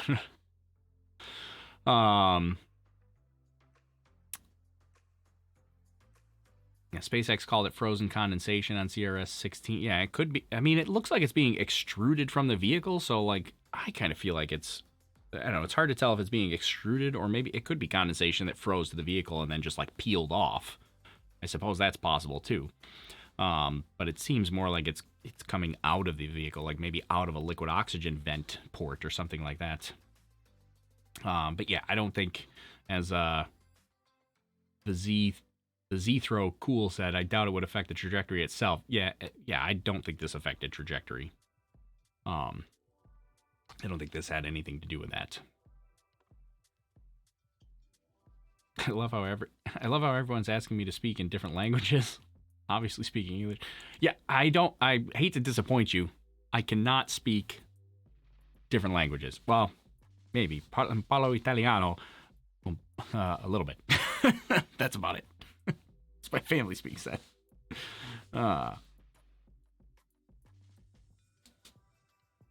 And by family, I mean like distant family, like great grandparents.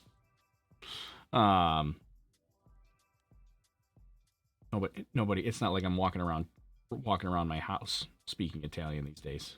Although sometimes I just do it just to annoy my wife or kids. Looks more like a pipe connector, like a gasket. Yeah, kinda. It seems a little irregularly shaped.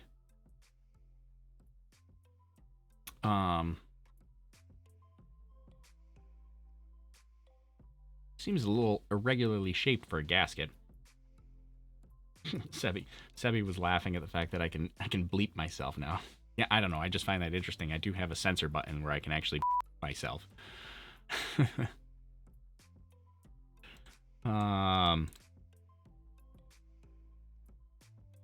Frozen oxygen, that's all it is. Yeah, I kind of agree with you, Jeff. Frozen oxygen.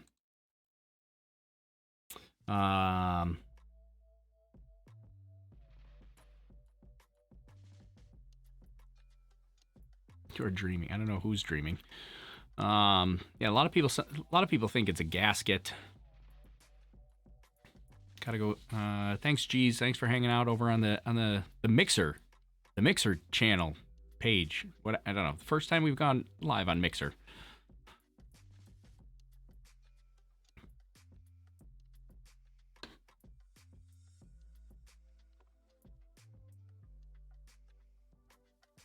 I hate the FCC. It really has nothing to do with somebody laughing about me bleeping myself. It has nothing to do with the FCC. I mean, I can say whatever I want here, pretty much. I mean, this is not regulated by the FCC.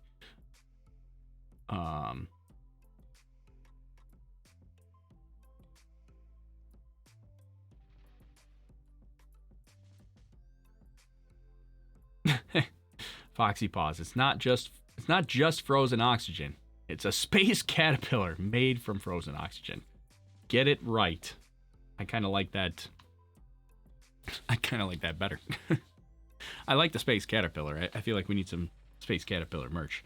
And I think Space Caterpillar is winning the poll. Although it is very, very close.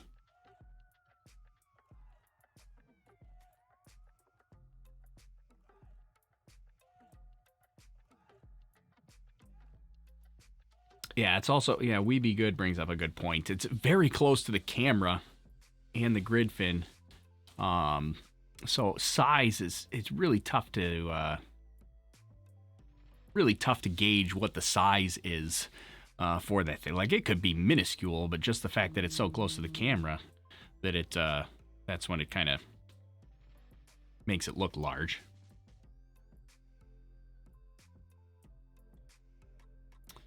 Um, 100% need Space Caterpillar merch. Do we have free internet now or what? We're not quite there yet. So this is, they're trying to get it there. The Starlink satellites will eventually provide internet services. But we're not, whether they actually come like to the consumer level, not sure yet. Or we also don't know how long it's going to be before it gets to the consumer level. You guys hear any of this music? Somebody said they don't hear the music at all. Turning it up. I don't want it to be too loud, but... Oh, there you go. Pascal says a T plus 145. You see some gas very close to where this piece fell off. All right, let's look at T plus 145. There's T minus, T minus, T minus. Let me actually go over to this side. T plus, right around here, T plus 45. We got a little, oh yeah, you can see a little, almost, yeah, it seems like there's a little bit of a vent port there. Hard to tell perspective.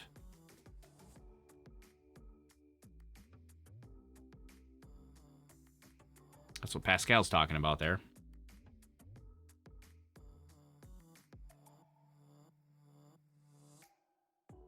And that would be, if we go before liftoff here, can we get a good view of the grid fin? Yeah, so like this is, there's a liquid oxygen vent here, but that's for the second stage.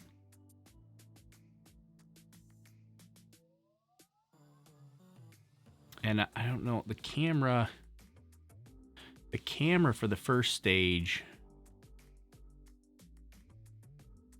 is, yeah, I don't know where, but it's somewhere close to pretty close to the top of the interstage there. So that black section is the interstage between the first stage and the second stage, and the grid fins are connected to the interstage, like the bottom of the interstage.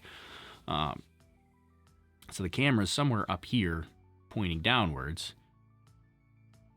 And so it could be just a little bit of residual liquid oxygen that's coming out of this vent port there. The rest of this is just condensation here. Like this, all this stuff that you're seeing here, that's just condensation from the super cold liquids there.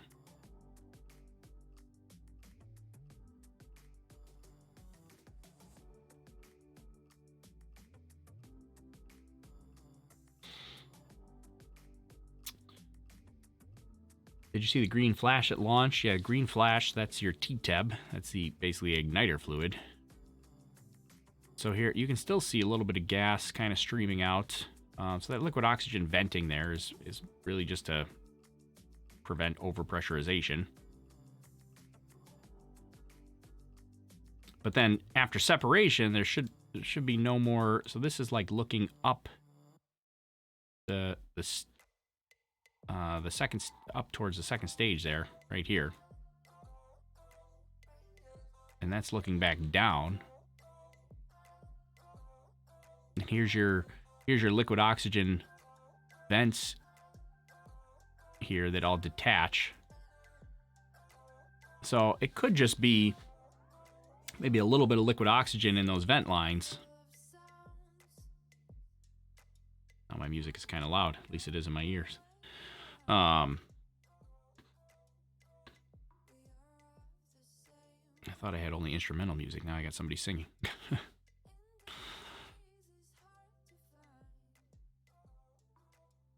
So that's the thoughts on it. All right, what did I ever say? It's done. This is a replay. Yeah, this is just a replay. I should have put some replay text up there, but I'm still getting the new. When I switch from Wirecast to OBS, I got to reset everything up, and I don't have that option set up here. I could get it ready for next time.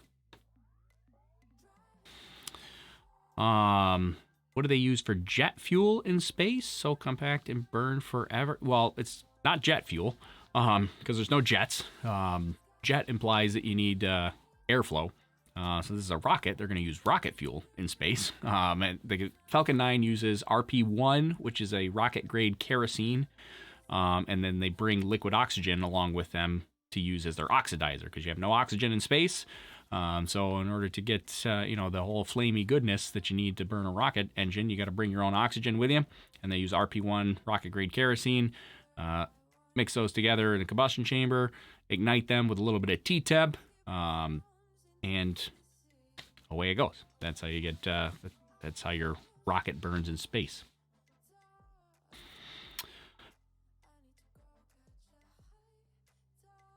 Let's see. We better get that 50th successful landing. Yeah, right.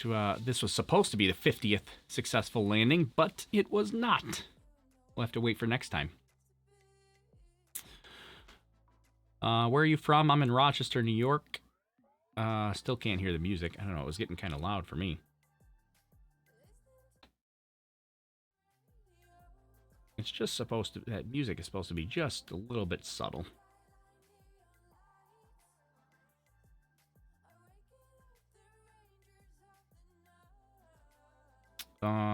First stage did not land on that. Yeah, the first stage did not land on the drone ship. Friend stage. Let's see. What else are we missing?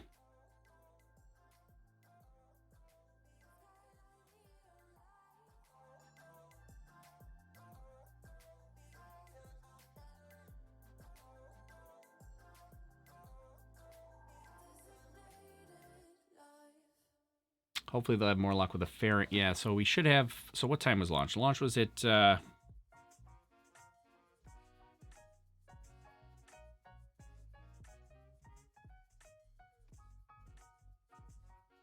Launch was 10:05, and so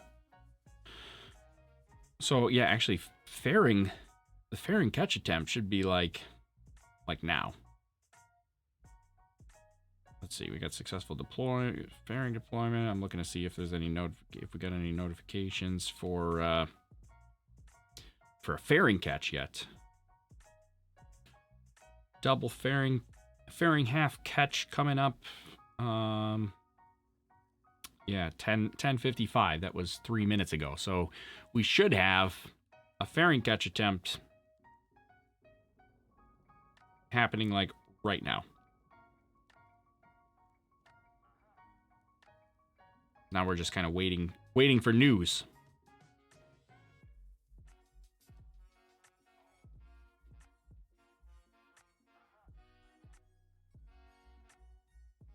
And the other thing to remember too, I guess we got to throw this out there, just in case it needs to be said to remind everybody, but the primary mission here is not to land the first stage booster. The primary mission is to get 60 Starlink satellites into orbit, and that happened.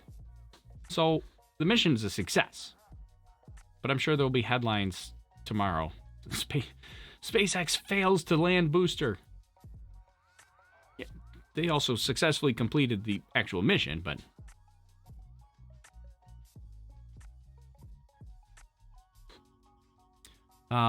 do you not read questions or comments from Periscope? No, I do. There's just there's a lot of them.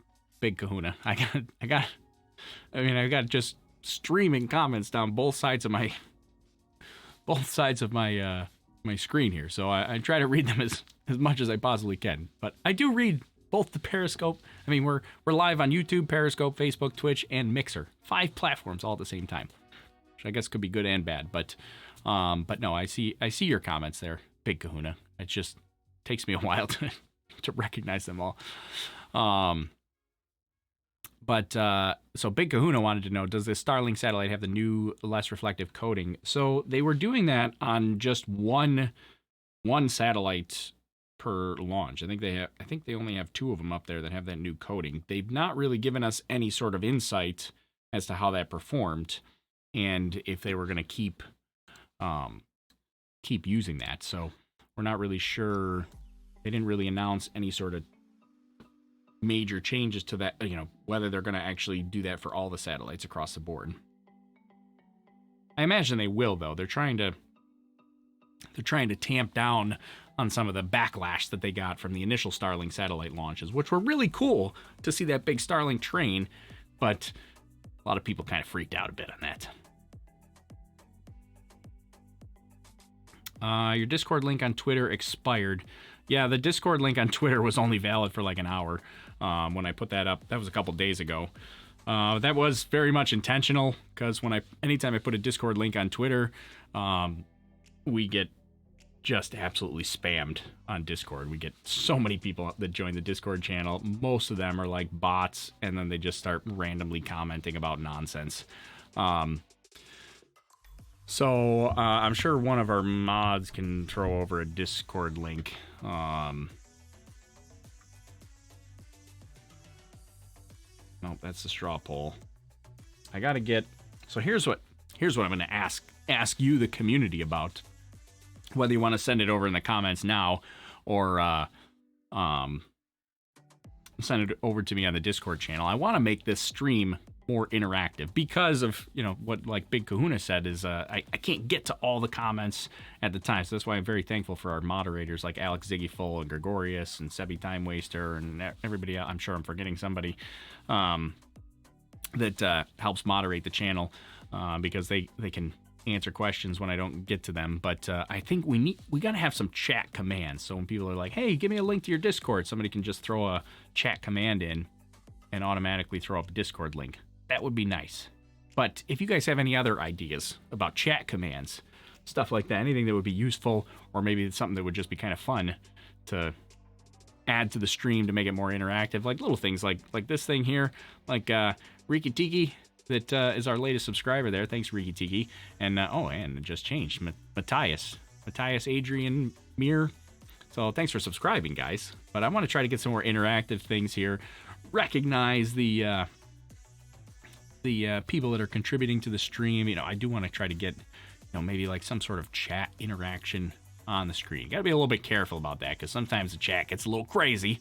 Don't necessarily want some of the craziness streaming on the video at the same time, but I do want to try to interact video and chat and do some, I don't know. So if you guys have ideas for how you want to implement that, send them over to me on the Discord channel. You can send them to me here in chat here, whatever you're thinking. I'm open to ideas. Looked like something went wrong at T+6. Yeah, so we looked at that a whole bunch of times. We can, actually, we can back it up. So it's 6 minutes, or we're calling it 6:06. I don't think it was actually 6:06, but we're calling it 6:06 because that's what the merch is going to say. But at 6:06, we had the appearance of the Space Caterpillar, which if I move myself over here is right there. Can't put my finger up that high because it gets out of the green screen, but right above my finger there, that little semicircle there, the half circle, that's our Space Space Caterpillar that is going to break off right there and drift away. We're calling that Space Caterpillar because I think Space Caterpillar won the poll. And but I don't think that's something that went wrong. I think that's just liquid oxygen venting out of the vent port, freezing, breaking off. But what actually went wrong was the landing of the first stage back on the drone ship, because that didn't happen. It was supposed to happen right about here. This is when we expected to see the landing of the first stage booster, and instead we just saw a big puff of smoke. It's probably a combination of smoke and mist right there on the right side of the drone ship. There you can see it's that puff of, hard to tell whether it's smoke or mist or what it is from the water. It's probably a combination of both there, but that's our booster. Soft landing in the water. Now, SpaceX did say that it was intact, so they should be able to potentially recover it, and then hopefully do some investigation on what happened, what went wrong. Did it run out of fuel? Did we have something go wrong with a grid fin? Not sure. Something obviously went wrong, and it missed the mark.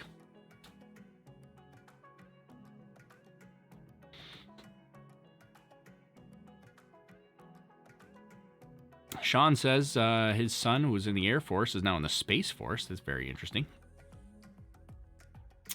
They biffed the landing, says Chuck. Yep, they biffed the landing, that's for sure. Did you see the video of some fishermen recovering the parachutes in the door from the in-flight abort? Yes, that was pretty awesome, actually. I did see that landing. The, let's see. Or that recovery, not that landing. Where can we find that? I'm sure I could find that. Let's see.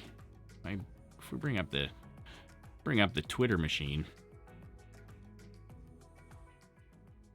Music is kind of loud. We're going to turn that down a touch.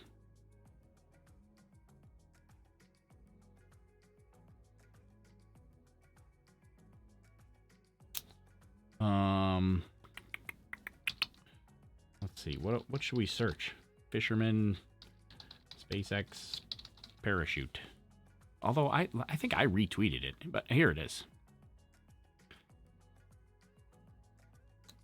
Go look on Teslarati. But basically, a group of fishermen were out in the ocean after SpaceX's in-flight abort test, and they were able to recover the... I can't play that video. I probably could play the video, actually, but they were they were able to recover the door of the Dragon. Well, not the door. It's the cover for the drogue parachutes. So I believe these are the drogue parachutes that they found bobbing out in the water like that, and then they were able to recover the that cover, the little hatch cover for the drogue parachutes, and the actual drogue parachutes themselves. The drogue parachutes were actually like, they were set back, or like they were sunk. They were in the water, and he saw this thing bobbing in the water. This thing, I don't want to make it full screen because I don't want to get into a copyright argument with somebody. But they saw it bobbing in the water, and then you can see down here they're trying to like pull it up and pull it out of the water, and it was like super heavy, and they finally got that out, but attached to it were the drogue parachutes from the in-flight abort test from the Dragon capsule. And they pulled it out, and they're like, oh my goodness, look at the size of these drogue parachutes, which, by the way, are pretty huge. It's kind of incredible to think how big those actually are. I wouldn't expect them to be quite that big, but they obviously are. They always look so small when it's coming back. You get the drogue parachutes that pop out, and they look so tiny, but they're huge. Look at, they're like 3 times the size of this guy, height-wise. That's pretty enormous. So yes, I did see that in answer to your question. And now you've all seen it, or at least partially. You can find the full video on YouTube. I just don't want to full screen it. I don't want to get into a copyright argument with somebody.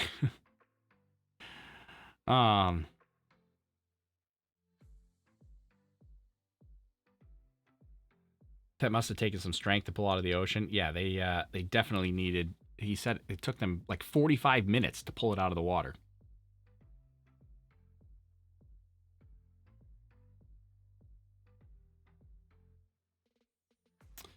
What? Let's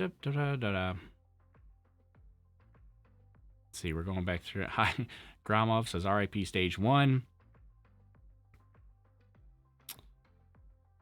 Yeah, a lot of people concerned about the whole night sky reflectiveness of the Starlink satellites. That is still a concern. They are working on it, though. The nice thing about these Starlink satellites is that you're going to see SpaceX start to put these in orbits, but they will, as they improve them and develop them, they can deorbit them because they are trying to be. Oh, this is not the right SpaceX video. This is CRS-16.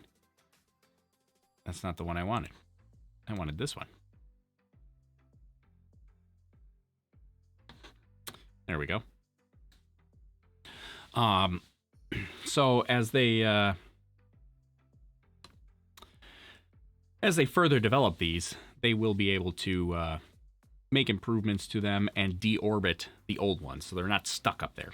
Back in the day, satellites would go up, and they had no plan for how to deorbit them. So now, as part of being a responsible space organization, they're building these satellites and making sure that they have a deorbit plan in place.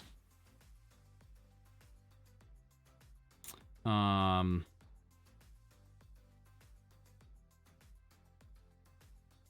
and somebody else asked too, you know, if SpaceX starts to get into like the 5,000 to 8,000 range of satellites, like, are we going to have a problem with launching other rockets through them? Like, is it just going to be so littered that you can't get a rocket through?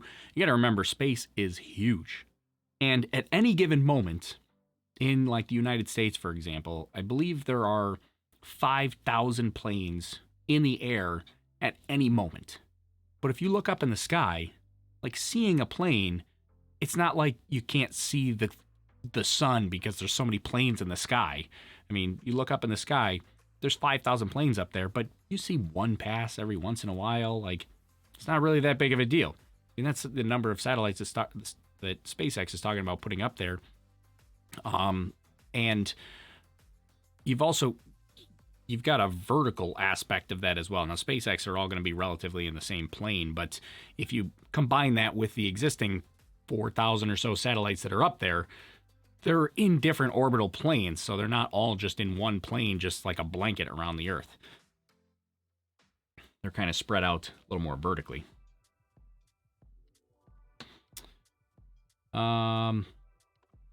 Foxy Paws already has an idea for Space Caterpillar merch. I'm excited to hear this, Foxy. I'm not great at designing merch, so if anybody has ideas, I am completely open to that.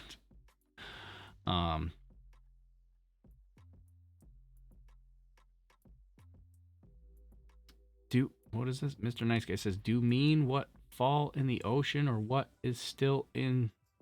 I have no idea what that question is.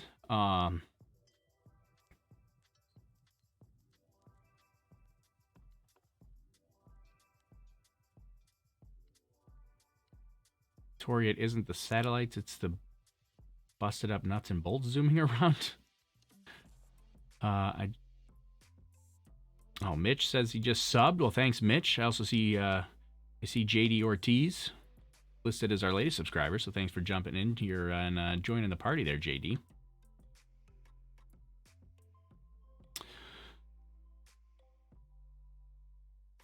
Let's see what else we missed.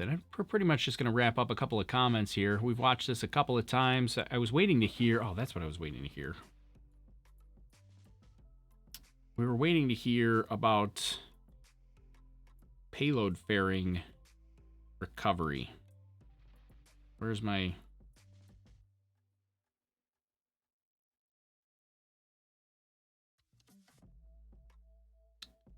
We got nothing.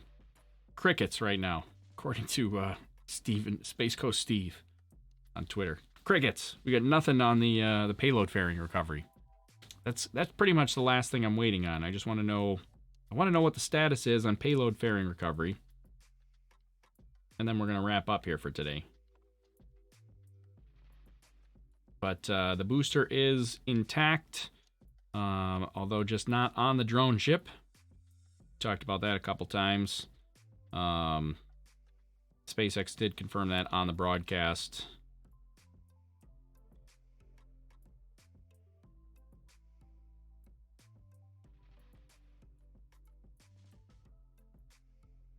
Yeah, we don't have any other updates, so just waiting to see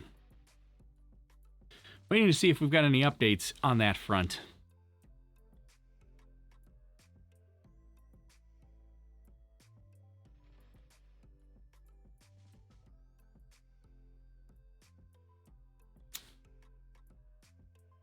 Foxy says I have a Foxy's got a picture of merch in her mind. She just can't really describe it well.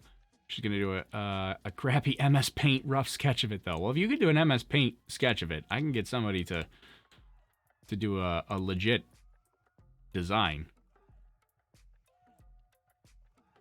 Matthew says Matthew doesn't believe you. Doesn't believe me. I'm not sure what you're doing. Mr. Nice Guy. My question is, what is with the trash you let in space will be a problem in the future? Well, so I mean, like I mentioned, with the Starlink satellites, is that they all have a deorbit plan. So when they're no longer operational, they will deorbit them. They will not become space junk and space trash. The space junk and the space trash, that's really a big issue. I mean, you've got satellites that are up there that are that have no possible way of deorbiting. But then even worse is some of the little tiny micro stuff, which is what Sebi was talking about. The the random nuts and bolts and stuff that break. Sometimes they break off of rockets while they're launching. Those eventually deorbit usually, especially during like first and second stage separation. There you could get a random nut or bolt or a piece of one that breaks off, and those will all re-enter the atmosphere. The real big terrible ones are we've had a couple of countries that would just blow up satellites recently. I think we've had two of those recently. That, by recently I mean within the last couple of years, we've had two of those recently. That's a big problem because that creates so much debris, so many pieces of debris that they have to catalog all of that and track all of that, and that's a huge problem to try to keep track of. And those are the things that are big issues and really difficult to try to recover and get them out of our orbit, because their orbital decay is like years and years and years before they'll come back. Some of them are decades and decades and decades before they'll decay enough to re-enter the atmosphere. And those are really difficult to try to scoop up.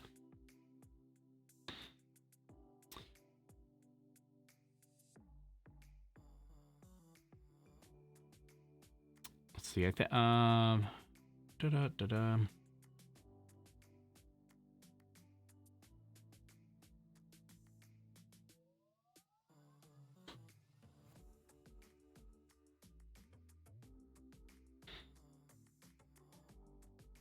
Would be nice to have. Yeah, I like. Where'd that comment go? I just started reading it and then I lost it. There you go. Monster Trio. Would be nice to have telemetry for stage 1 when it's descending. I agree. That would be kind of cool to see. I would love to see like current altitude for stage 1 and see like basically those same stats that are over there on the side there, like in reverse. Altitude as stage 1 is coming back down. I would love to see that. But I think probably for strategic reasons, SpaceX is competing with a lot of other companies. And SpaceX's big unique thing right now is the fact that they can land their first stage rocket. And a lot of other companies would really love to be able to do that as well as SpaceX does. And I think SpaceX has kind of said that they want to, publicly they've said like they're willing to share technology and be open and transparent and all this kind of stuff. But I think there's still a little bit of like, yeah, we kind of got this down. Like, this is our thing.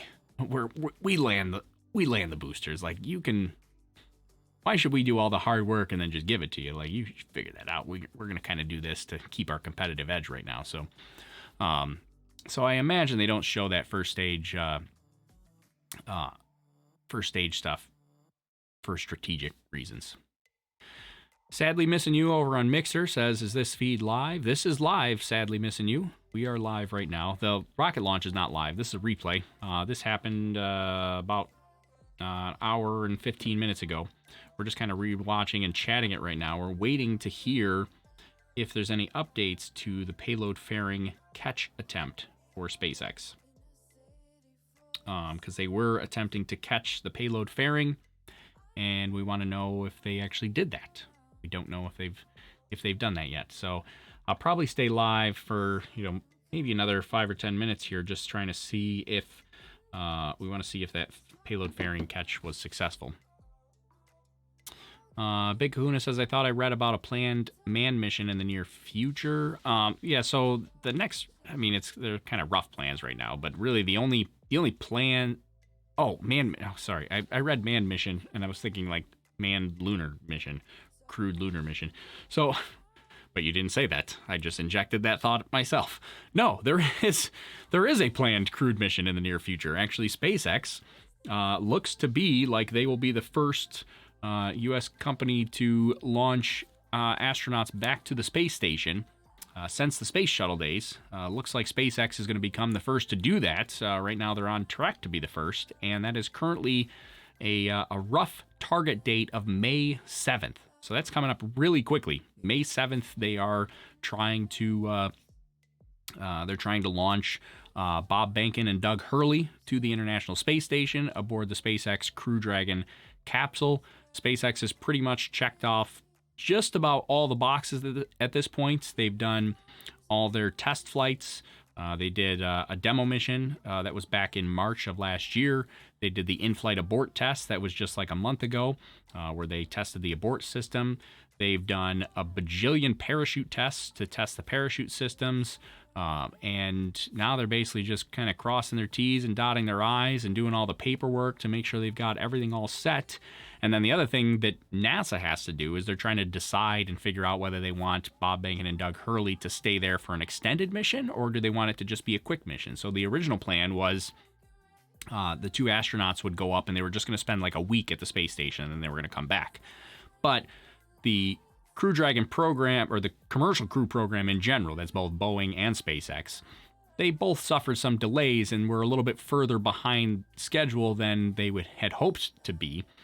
We have no more Russian flights scheduled for U.S. astronauts, and so they want to minimize the amount of time where we have only one U.S. astronaut on board the International Space Station. So if they can make that first, the DM2 flight that's tentatively scheduled for May 7th, if they can make that more of an operational mission and keep that at the space station for, say, like 3 months, they might consider doing that, and that's what they're trying to decide right now. Do they want a 1-week mission? Do they want a 3-month mission? Do they want somewhere in between? Do they want to go longer? So they're trying to decide on all those factors right now. That's on NASA's end. NASA's got to decide that. And SpaceX is really doing the whole crossing their T's and dotting their I's to make sure that they've got all the safety measures met and documentation is all done and ready to go for Crew Dragons to launch. I mean, there are really no major milestones left to do. All the parachute tests, that was a major thing. Those are all done. In-flight abort, done. I mean, everything is pretty much set. They test fired the Super Draco engines in flight. They test fired them on the ground. They did their anomaly investigation from when they had an issue last year. So everything is in order and in place, ready to fly some crew. So I'm super excited about that, because that's like, it's incredible how close that finally is. We've waited, it's been 9 years since the space shuttle ended, and now we're finally getting back to crewed orbital flight here from the U.S. soil.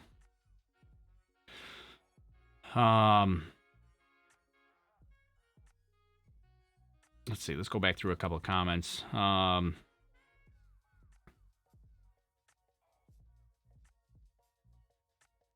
how do you subscribe to Starlink services? So not quite ready yet for Starlink services.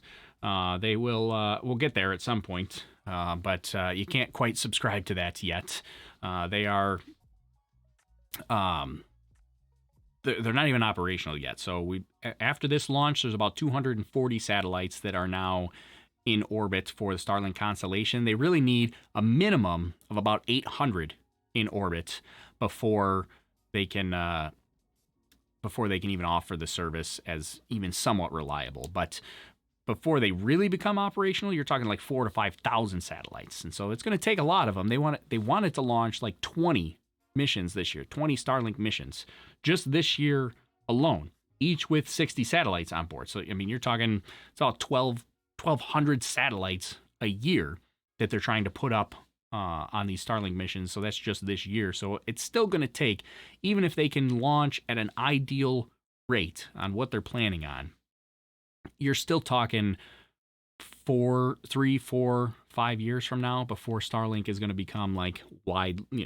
say widely available, a little more commonly available. And we still don't know what the exact plan is for, like, are you going to be able to just go to, starlink.com and buy internet service, or is Starlink going to sell to Comcast, Spectrum, insert your service provider, and then you'll still subscribe to them, but they'll offer it through that? We don't know that yet. I hope not. I really hope not.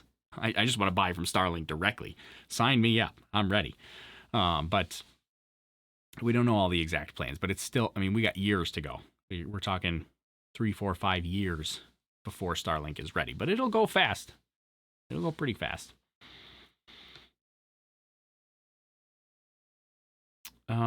Let's see. Yes, missed the boost. Yeah, the booster did not land. We're actually going to see that coming up here shortly. So this is just a replay here right now.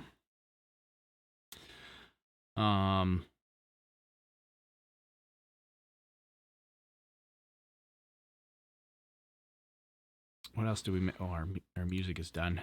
I don't know if this music is annoying to people or you actually like it. I did turn it down a bit. It seemed like I had it a little bit loud for a little while. It's also there's only 7 songs on my playlist. I'm going to try to work on that playlist and make it a little bit longer for next time, because we've gone through that playlist like 4 or 5 times now. Matthew thinks that the grid fin on the right failed. Takes longer, installs. Same grid fin, and the piece of frozen liquid looks the same, is in the same location. I didn't see... So here's our failure. Or we missed it already. It was off to the right. So there's the failed landing of that first stage booster. Still no word on the payload fairing catch attempt. I was hoping we'd hear something by now, but we've got nothing. That's not good either, because usually if they've caught it, they're pretty quick to let us know that, hey, we did a good thing. We did the thing. I want to let you know we did the thing. Usually when they don't let you know, it's not a good sign. Nicola, check the stream on SpaceX YouTube at T+553. They blurred out that part. What part are you referring to? T+553 said they blurred out that part. I don't know what you mean by that part. We were talking... I see nothing blurred out. I see our Space Caterpillar. 606. Remember the 606. I don't see anything blurred out. Not sure what you're referring to there. You're gonna have to clarify for me.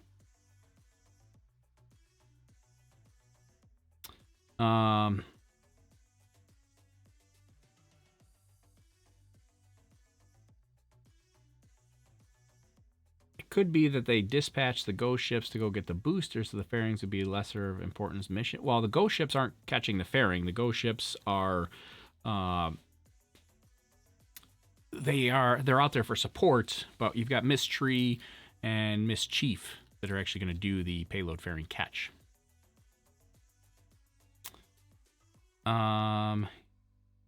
He hasn't had time. He hasn't had time yet to change the title. The chat is still running. What title are you referring to? Am I supposed to be changing a title? I didn't know I was supposed to be changing a title. I don't see it blurred out. Yeah, I don't see anything blurred out either. There is a port above one of the grid fins, like a burst disk. Well, I know we've got there's a liquid oxygen vent port right by that, grid fin. It's actually the vent port for the second stage, which is already detached by the time we see the Space Caterpillar over there. But there's little hoses inside the interstage that connect to the bottom of the second stage. We see them here. We can just show them to you. Yeah, so here's first stage. You can see it right here on separation. You see these hoses here. These are the vent hoses that come from liquid oxygen. There you go. And then they detach there, and you can see the hoses here. They could still potentially have liquid oxygen in them. And I mean, it would solidify pretty quickly. I mean, it is kind of interesting that it's so long. I mean, because that's at T plus 3 minutes, and we don't see the appearance of the Space Caterpillar until like T plus, well, at 6:06. Because yeah, it's not present here in this camera view. We'll keep an eye on this for a little while. Do you think that SpaceX will regularly from now go for the early Starlink deployment? It sounds like they're going to try to go for the early Starlink deployment. So if you missed the beginning of the stream there, typically they've deployed Starlink satellites like 45 minutes after launch. Today they went to a direct elliptical or oval-shaped orbit and deployed them just 14 minutes after launch. So I guess the theoretical benefit there is that you'd have a higher apogee that the satellites could then maybe more easily circularize from. I also got a little bit, you can see a little bit of ice right here drifting off, or maybe solidified liquid oxygen. That kind of drifted off from that same area there.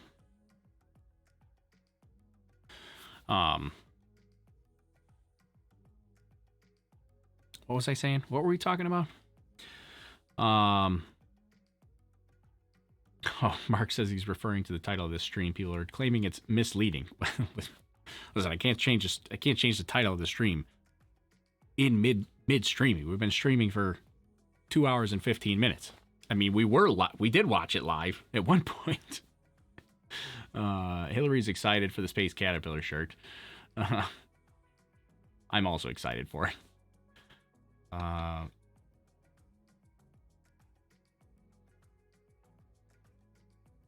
Hello, is the payload fairing on a free fall after separating, or how do they slow it down for the catch? Yeah, so the payload fairing has parafoil parachutes on it. So it free falls most of the way. Free falls all the way through the atmosphere. Takes a pretty good beating heat-wise going back through the atmosphere. And then once it's through the atmosphere, they deploy steerable parafoil parachutes that they actually use. They steer the payload fairing a little bit, and they also steer the boat. And between the two of them, between the boat and the parachute, they try to bring them in together and catch it. And that should already be done. It takes about 45 minutes. It launched at 10:05, so that was an hour and 20, almost an hour and a half ago. They launched, and so the payload fairings they land about 45 minutes after launch, so they should already be down. We just have not heard anything yet. This is not Starlink. This was Starlink. This was Starlink-4. We watched, this is a replay right now. We were waiting to see if there was any sort of information about the payload fairing catch, but I think we're probably going to wrap up here because we haven't heard any. So, how do you have gas pressure without a container? That's Brody over on Mixer. I'm not sure what you mean by that. So these are all pressurized containers. So like the liquid oxygen kind of creates its own pressurization as it boils off. But things like your cold gas thrusters, those are in those are in COPV tanks, composite over at pressure vessels. So those are pressurized tanks. So a lot of people, Tim Dadson wants to know if this is this live or recorded. So I'm live. This is a replay. We're watching a replay. This has happened. This happened about an hour and a half ago.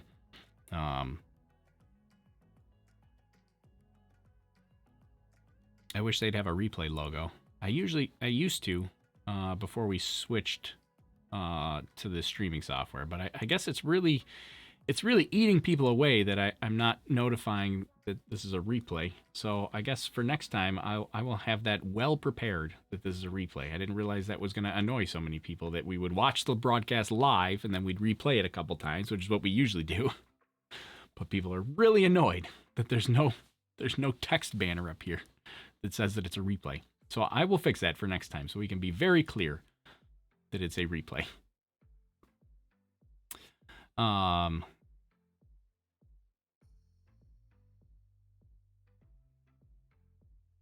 Will Starship land on the same drone? No, Starship is way too big to land on their existing drone ships. They won't land like the Super Heavy booster won't land on their existing drone ships, at least not as is.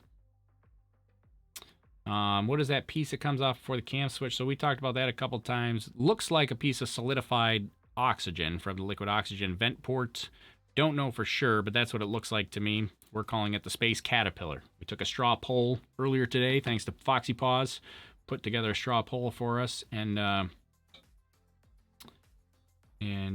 Space Caterpillar won the straw poll for the naming competition. Can we see the catch? No, they don't air the catch for the payload fairing. They've never really showed us. Well, I guess they have showed us video, just not live. So we don't know if they've caught it yet. And the webcast is already over, so this is just a replay here. We were waiting to see if they had posted anything on Twitter. I wish do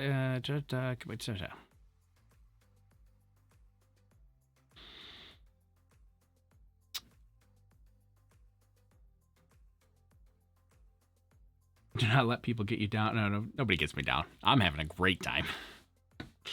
I'm just spewing my thoughts out loud. So it doesn't get me down. We haven't heard anything on the fairing. Yeah, nothing yet on the payload fairing, so we're still waiting for news. But I think I'm probably going to wrap up. Chris Johnson says, nobody should be annoyed. These replays are like the highlights of the Super Bowl. I know, Chris, right? That's my thoughts. I figured we did watch it live. Now we're doing the replay. This is like the post-game discussion. But apparently we need to have a little text banner that says, this was live, but it was an hour ago. You missed it. I'm still live. It's just the broadcast is now over and we're just chatting about it. Oh my goodness.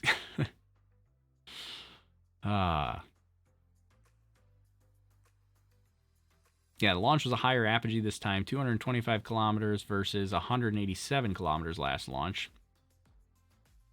And Rick says it may have re-entered with more energy. Yes, it definitely did, and actually SpaceX confirmed that during the webcast that it was going to be a harder recovery because it's basically launching. Because it's launching to a higher apogee, it's going.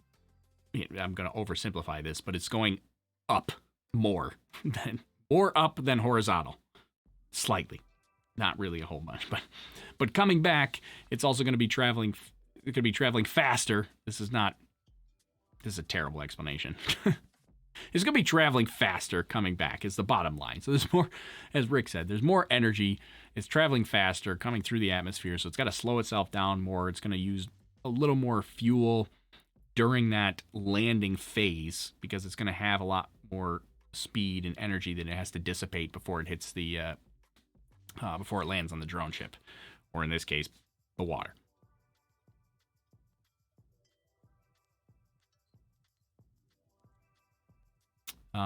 This is the first launch you're part of. Super exciting. Well, thanks, Chevy Girl. Appreciate you hanging out and joining with us today. But I think we're about ready to.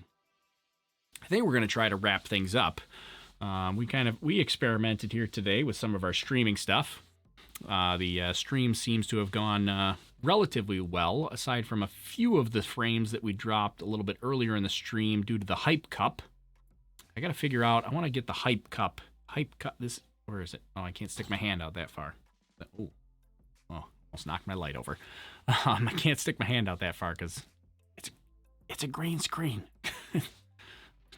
No, you're ruining the magic. It's a green screen. But the hype cup, which is down there, right over there, is the hype cup. That's when somebody subscribes or does a super chat, it starts to fill up. But I don't want it to look as sad as it looks right now. We did actually get a lot of subscribers, but for some reason the hype cup doesn't fill when I'm off screen. Like if I'm on this screen, anybody that subscribes, which is the screen that I was on most of the time, it doesn't. Oops, wrong one. It doesn't continue to fill the hype cup. So we're gonna try to figure that out. But we're gonna try to add some more experimental stuff for the next stream. A little more hype cup action, maybe some more interaction with the comments coming in, get some chat commands. So if you want to continue the conversation and let me know what you think we should do for the stream for next time, we want to try to get you guys involved.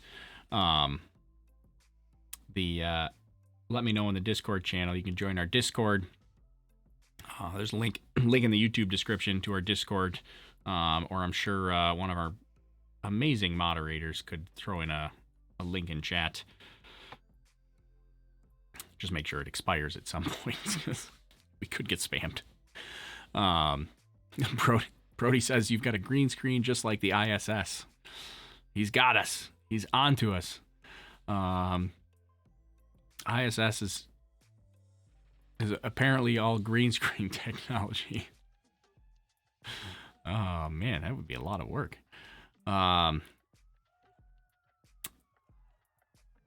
So, there you go. Alex Ziggyfold threw in a link to the Discord channel in the YouTube chat. Thanks, Alex. Appreciate that. So, yeah, you let me know.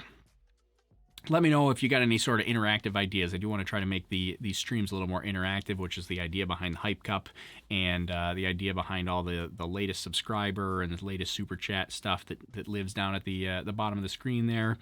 And we want to try to get, I don't know, we're going to try to up the interaction a little bit. So we're going to try to do some chat commands for next time, maybe especially for like the Discord link. We need a chat command for that. That'll make it a little bit easier. So I don't have to keep asking for Alex to put in a Discord link for us. But if you have any other ideas for chat commands or hype stuff that maybe you've seen somebody else do that you're like, oh, it'd be cool if Tori did that over on the Overlook Horizon streams. It'd be nice. We'll try to implement those and incorporate those here. So that's the idea. All right. Well, I think we cover. Are you an astronaut? No, I'm not an astronaut. I'm a software engineer. Just also a space fan. And we launch our own weather balloon flights in the spring and the summertime. So this is kind of off season for us, but we're coming up on our season. Probably end of March, beginning of April is when we will start to launch our weather balloon flights, and we'll live stream those as well. When will we go back to the moon? I think we are, well, I don't know, SLS is supposed to be sending people back to the moon. They want to try to get people back to the moon by 2024. I think that's optimistic, 2024. But I think that's the target date right now. I wouldn't be surprised if that slips, though. Simple Organism over on the Twitch channel. Thanks for a great live stream. Thanks for joining us on Twitch there, Simple Organism. What happened to stage 1 landing this morning? It missed it. So I'm not going to replay it now, but you can rewind and see this because we're going to wrap up here now. But we didn't land the first stage. I guess we'll recap the whole thing. We did launch today, so upper level winds were good enough for launch. We had the appearance of the Space Caterpillar at T plus 606. And the first stage did not make the landing. Whether the Space Caterpillar was involved in the failed landing of the first stage, we don't know. Maybe the Space Lobster was involved. We don't know that either. But something happened to the first stage. Soft landed in the water, actually, and it sounds like they may be able to recover the booster, although whether they use it or not again, probably not. But they will be able to recover it, which will be nice for at least like investigating what happened. So they probably already have a lot of data anyways from the telemetry streams, but always nice to be able to recover it. So, all right, will you be covering the first manned mission? Yes, I will absolutely be covering that because I am super pumped for that. I'm going to do whatever I can to make sure I can cover that.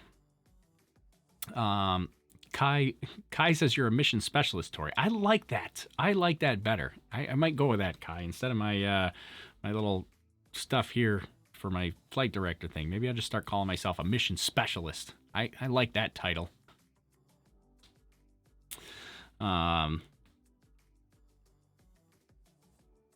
Let's see. Justin says he just found us. So thanks, Justin. Glad you're joined into the party here. He's actually an alien. Okay, there's another take.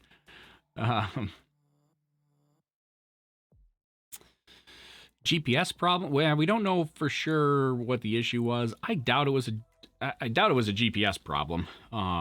My guess is that maybe it was either a grid fin issue or a lack of fuel issue, because it landed very close to the drone ship, just not there. So it seems like pretty much the the overall telemetry was right on, but maybe one of those grid fins was lagging and couldn't get it to the right spot, or well, I don't think it was a lack of fuel because it soft landed.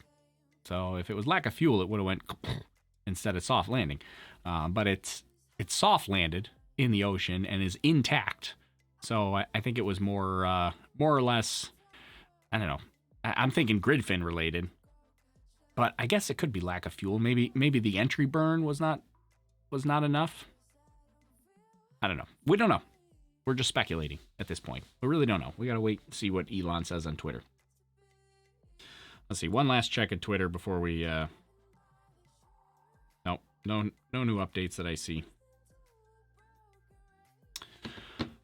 All right, so I'm going to end this here. Thanks, everybody, for joining in with us this morning for our little 2.5-hour stream. You let me know, give me some feedback on if you like the new setup, or if you don't like the new setup, you can tell me that too. I kind of like the Hype Cup because, but it seemed to take a little more resources on my computer, and it also was, I don't know, not updating completely. But this little thing, which side is it? This side? No, this side right here. This little thing was kind of cool.